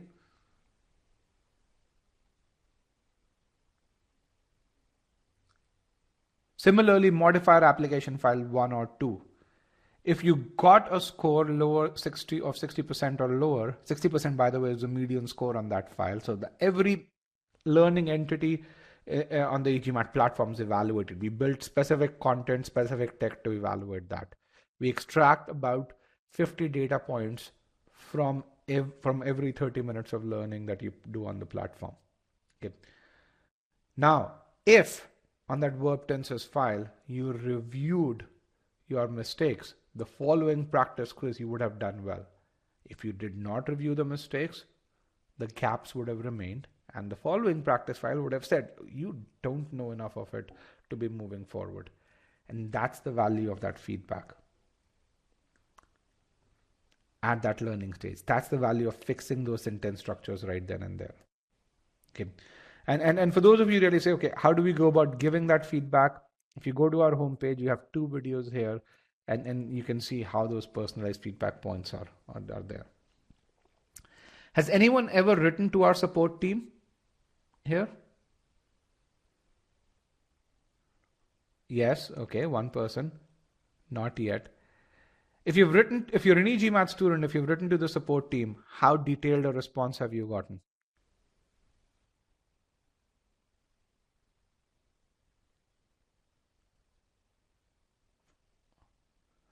Okay. So if you ever write and say, I'm not improving, you will see each one of them will have analyzed upwards of 100 data points. Half the times you would have gotten a personalized video as a response with regards to, okay, why are you not improving if you're not improving? Or if you want to figure out what should you do next, you would get a response on that. Our support people, some of them have actually super high scores. Others are really good data analysts and they've enabled upwards of 50, 700 plus scores. So they have a lot of experience. They'll tell you precisely why you're failing. They'll tell you precisely where you're failing or what you're doing right and what should you do next. What metrics should you hit? For those of you who've written to our support team asking what should I do next, this is what you should have gotten. Am I correct? Yes, no? And all of this comes because of this data is there. If you don't have this data, you won't get that kind of feedback. If you just watch a video and all the information that I have is okay, you watched a video, how can I tell whether you've learned from it or not? Or if you've just read a chapter, I have no way to figure out. But when I'm tracking the data, I can figure out how long you spent. I can figure out how you scored in the assessments within that video. I can compare that to what the other 10,000 people who watched that video over the last 2 months have done. I can tell you, are you outside the median or not? I can figure out, did you pause that video for a fairly long time? And did you go and do something else in another browser or not? I can figure that out and I can give you that feedback. And that's what data is really important. And when we give you feedback, and if you act upon it, that's when you achieve that 90th percentile a lot sooner. Okay. And that's the value of feedback. Why? Because when you think about any other means of learning, you're starting at a 30th percentile. If you are super diligent, you might achieve a 60th percentile, or if you kind of miss certain areas because you're not evaluated, you might go from a 30th to a 40th percentile. Some people might even go down. Why? Because there's no feedback. There's nothing that telling you how well you're doing. The GMAT, because you get the feedback, everyone achieves a certain minimum threshold if they act upon that feedback. The only way they won't achieve that minimum threshold is if they don't act upon it. If they really say, I've got to focus on finishing the course rather than worrying about what this feedback's telling me. Do you know about rocket launches? Has anyone studied, or fascinated by space? Is anyone fascinated by space, rocket launches? Yes, no? Not very many. Okay. So when you think about a rocket launch, so you want to figure out, okay, if a journey from here to moon is going to last, again, let's say it's a few hours. How soon can you figure out whether that journey is going to be successful? let's say the journey from here to moon is about 48 hours. Then when you're launching a rocket, how soon can you figure out? Yes, in those 48 hours, when can you figure out whether that journey would be successful or not? How much in initial time? In the first 30 minutes, you can figure that out. Why? Because those 30 minutes are the most critical ones. If the trajectory is solid, if the rockets are doing the right kind of stuff, if the exit from just the troposphere is right, there's a 90% chance, if the angle of projection is correct, as the person said over here, there's a 90% chance that mission is going to be successful. In the same way, within the first 4 days, we can figure out whether your likelihood of hitting that 90th percentile. If you're acting upon feedback, if you were consistent in those first 4 days, really important that you do that. If you demonstrate behaviors, if your scores, once you get a bad score, if you revise that and your subsequent scores are good, we can figure out whether you're going to do well or not. Very, very similar to how you can predict whether the rocket launch is going to be successful. If you want to know more about this, if you're an e-GMAT student, how many of you have attended our onboarding session? So when you purchase a course, there's an onboarding session every Thursday. We're going to add to it every Tuesday as well. If you haven't attended an onboarding session, please attend it on Thursday. We're going to it talks about winning behaviors. It talks about how you can really evaluate your own rocket launch. Why? Because each one of you is aiming for that 90th, 97th, 98th percentile score. The odds are very similar to what the odds of a successful rocket launch are. Okay, so make sure you do that. The kind of insights you would get will help you tremendously. You won't learn a lot of subject verb or negation test or this. There's none of that. Our courses do a fantastic job of it. You will hear about the winning and the failing behaviors, which, by the way, is the only thing that you need. I need your dedication if you're an e-GMAT student. Okay. Again, please don't talk about Jamboree classes here. Again, we are a tech company where about a quarter of our company is purely tech. We have 25% of all e-GMAT employees are engineers who work on building technology.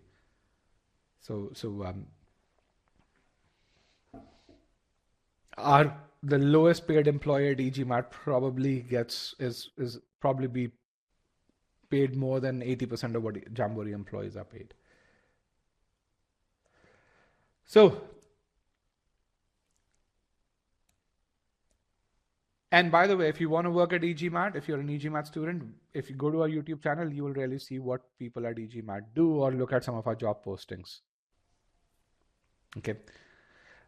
You will see, so there's a job posting of a product creator on our platform. You'll see the kind of people who work at e-GMAT, their backgrounds, and essentially the kind of positions that we have, and compare us with regards to the org chart to any other prep company out there. You would see that. So how many feedback points do you get just for SC? When you're learning concepts, that's 75. When you're learning application, that's about 23. In stage 2, there's 30 to 50 personalized feedback points. And when you want to maintain performance, that's about 5 feedback points. Okay. And a feedback point is just not based on one question. Each feedback point has 5 assessments there. Okay. So, and here's an example of how a feedback point exists. This is the simplest module you'll see on the e-GMAT platform, subject verb module. You can see every entity over here is evaluated. This 100% doesn't mean that this person did the entire video file. It means that this person did it. He did all the assessments and he got all the assessments right. These 21 minutes is not the length of video. It's the amount of time this person spent. Your time on this could be very different. Okay.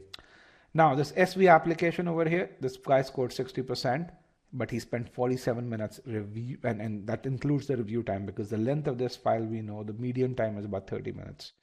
Because this guy spent 47 minutes, he did well on the quiz right after that. And this is where it shows me he's done this. Okay. Similarly, around the verbs file, you will see this similar stuff over here. Okay. Again, this guy scored B40 in his third attempt. And for him, the issue was not the fact that he didn't know the grammar rules. The fact was that he didn't know how to apply them. He didn't have the meaning-based approach. And that's something that's important that you need to get. Okay. All right. So with that, I've come to the end of this webinar. Let me share the PDF with you. Again, if you're an e-GMAT student, Thursday, please make sure you attend the onboarding session. Let's just get you the session files here. Okay.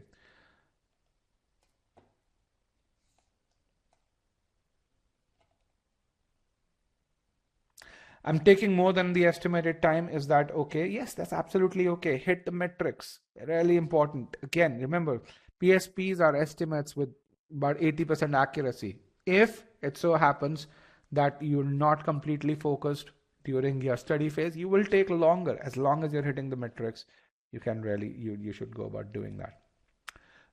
If you want to see some of those success stories, again, these are video interviews over there. You can really see that. If you want to look at Asta's interview, the person who knew Ayush, Asta's interviews here, she got 10K scholarship, by the way, when she got into Kellogg. And for those of you who want to get the starting points, you guys can look at the Sigma X mock over here.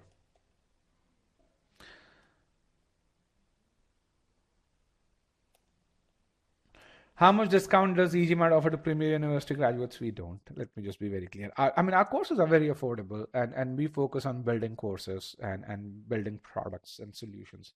So if you're a premier university graduate, you know the value of that high GMAT score. You are likely to get a big scholarship if you get a good GMAT score. I don't think you should be negotiating on a discount. Okay. Is some upgrade supposed to happen to make it as good as a private tutor already launched? Actually, a lot of upgrades have happened.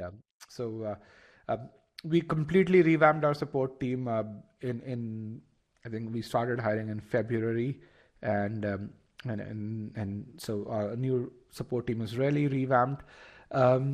Then we launched the PACE engine in December last year. We hit about 1.5 million minutes of time saving based on that. You will see an upgrade to Mission 6 CQ that would happen. That has already happened. You'll see the launch on our YouTube channel today. We have 3 major upgrades planned this year where we want to kind of have tighter reins on the behavioral aspects of students. Again, a lot of what we do manually today, we're going to automate. The feedback's going to become way more real time for you guys. That's going to happen as well. So you're going to see, I mean, at e-GMAT, we spend about 2,500 hours every month on R&D.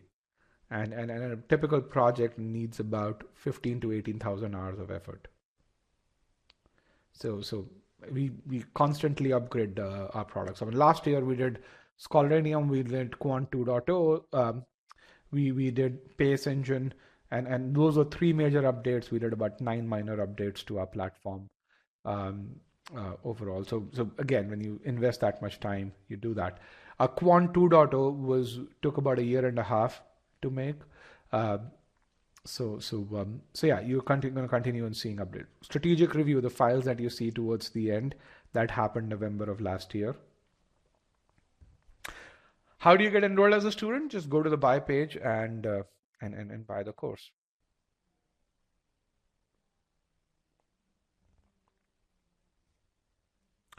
What's the difference between the 2, 4, and 6 month course? There's actually no difference. The course content remains the same. The support remains the same. The 2 month course, and you'll see this on the buy page or the product page over there, is if you need, I think, up to 90 points of improvement, the 2 month course is good enough. If you need up to 140 points of improvement, then you need a 4 month course. If you need upwards of, I think, 150 points, we recommend that you take a 6 month course. Again, this is based purely on what we know as the number of hours that you can spend on the platform. Okay.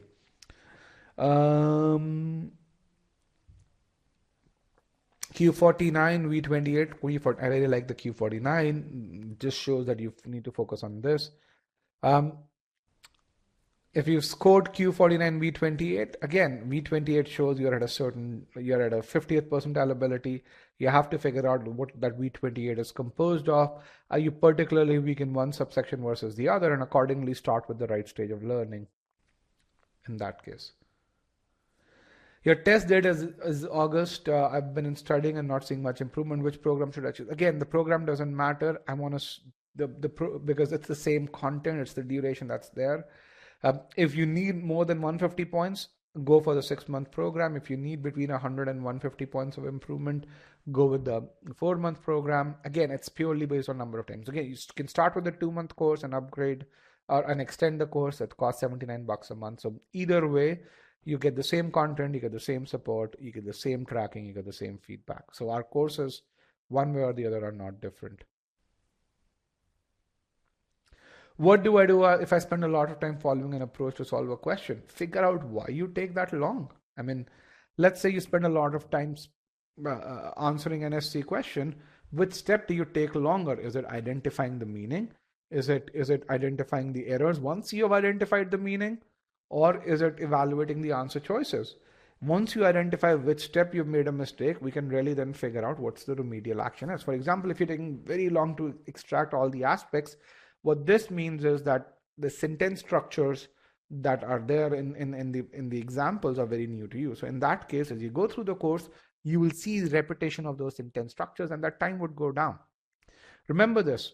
Do not focus on timing. Focus on learning the process. If you focus on learning the process, your timing will come down automatically.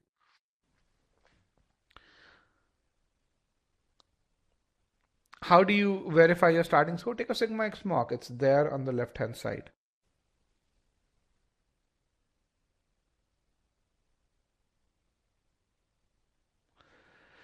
I'm going for the GMAT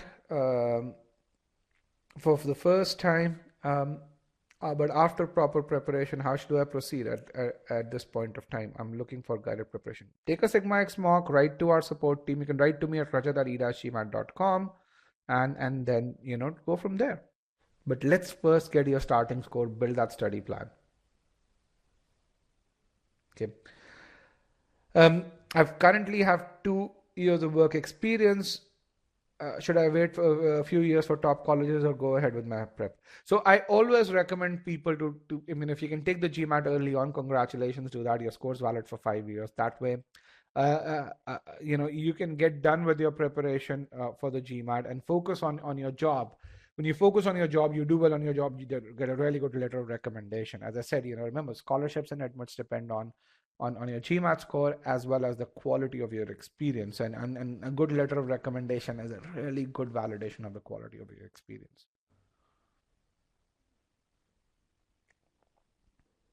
Okay. All right. I don't see any other question over here. I'm going to just erase all the questions. Actually, I see. I wrote a Sigma X mock. I got Q46 and B15. Good. I like the quant score. How should I go about my verbal? I'm an e-GMAT student since 3 days. Start with master comprehension. So if you're starting with verbal, so focus either on verbal or on quant. Don't do both. If you're starting with verbal, start with master comprehension. Do it really well. Then go do SC and hit the metrics. Do cementing and SC and do refinement. Then move on to CR and then go on and so on and so forth. Okay. If at any point you have any questions, write to our support team. You can write to me, you can write to Payal, you can write to support@e-GMAT.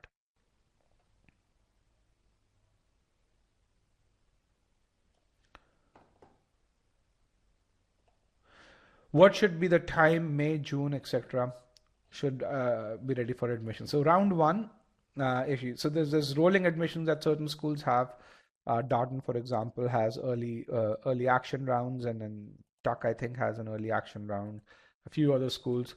So essentially, that way, that early action starts typically in July. So this is a good time to prepare, or actually a great time to prepare. The best thing about if you get done with the GMAT by early June is that you can get to work with the best admission consultants. All the good admission consultants for round 1 are typically done by August.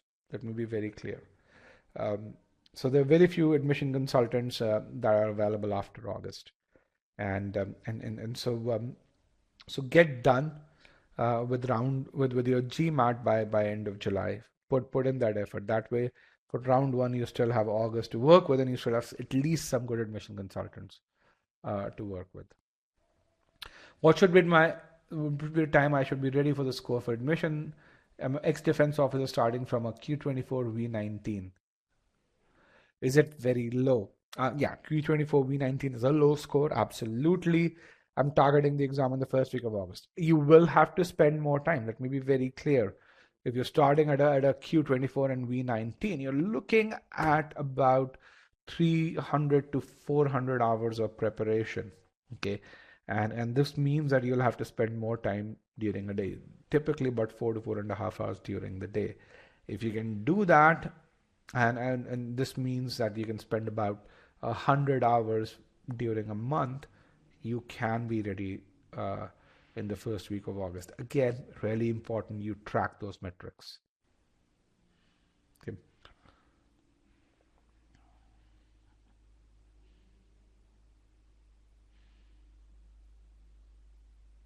Test date end of August. I've been studying and not seeing improvement. Which program should you choose? GMAT Online Intensive, the 4-month program. Again, I think just based on what I can infer with regards to this. If you have to submit your score, Anya says by August 31st, when do you recommend I take the GMAT? So I would recommend taking the GMAT in the first week. In the odd case that you have to retake it again, you still have time.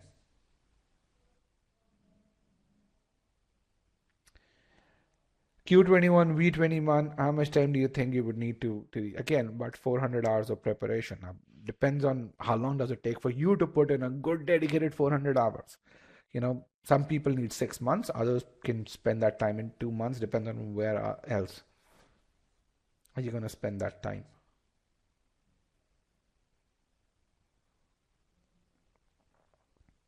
Is it true that globally the number of test takers, that number has reduced? If it's so, does that impact much? Yes, it is true. So on the GMAT, so in 2018 we had about 260,000 test takers. Now that number is about 180,000. So there has been a reduction in the number of GMAT test takers. Does that impact you? No, it doesn't impact you guys, those who are applying to top business schools, because 80 to 85% of top business admits at top business schools require either a GMAT or a GRE score. And that's kind of where I asked the question, which school are you applying to? If you're applying to a school which is outside of top 50, a majority of that reduction has happened outside of that top 50, then you don't need a GMAT score. Earlier, they used to require that. Now they would admit you without a GMAT score too. However, US B schools, European B schools offer a combined $400 million worth of scholarship. 80% of that scholarship goes to folks with a GMAT or a GRE score. So yeah, if you're applying to a top 30 school, you need the GMAT score. If you're looking for scholarships, you need that GMAT score, which is why the median score at top business schools, that score has gone up.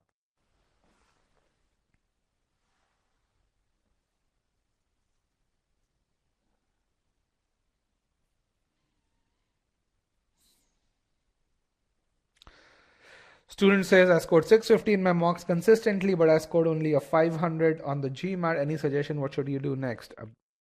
I would say, let's just confirm where your true ability is. I think bottom line is, regardless of whether it's, Q51 to Q39 is a huge reduction. I can't imagine the same student being a Q59 and a Q39 student. It's just a Q51 student would really need to be drunk with 2 bottles of tequila to get a Q39, just to be very clear. That's how big a drastic thing this is.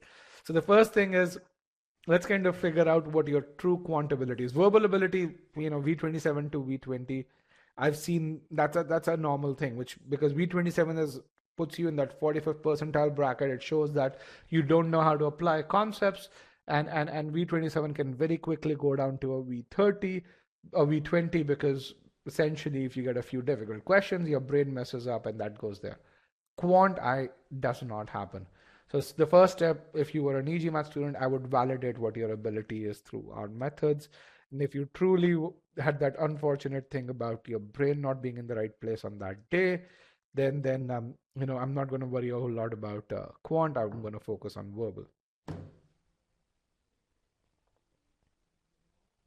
Okay, does that help?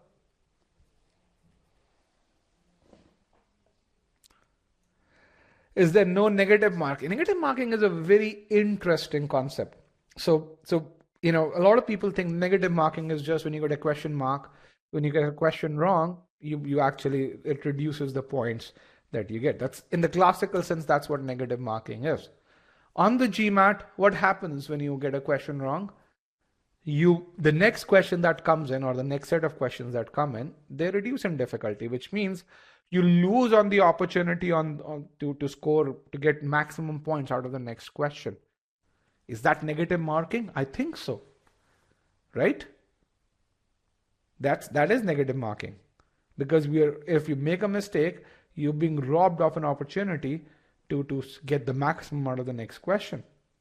So in that sense, you have a different kind of negative marking on the GMAT, not the classical kind. Okay. All right, guys. With that, I want to thank you for being there. AWN IR e-GMAT is one of the world's most comprehensive courses, so that's there. Once you go through the CR course, we will share a template with you. I have not had a single student come back to me after going through the CR course and looking at that template with issues with AWA. So yeah. Again, with that, I want to thank you for joining me today. And just to be very clear, if you're an e-GMAT student, if you're planning to buy the e-GMAT course, please attend the onboarding session on Thursday. Okay, please do that. All right. Bye-bye and have a wonderful day.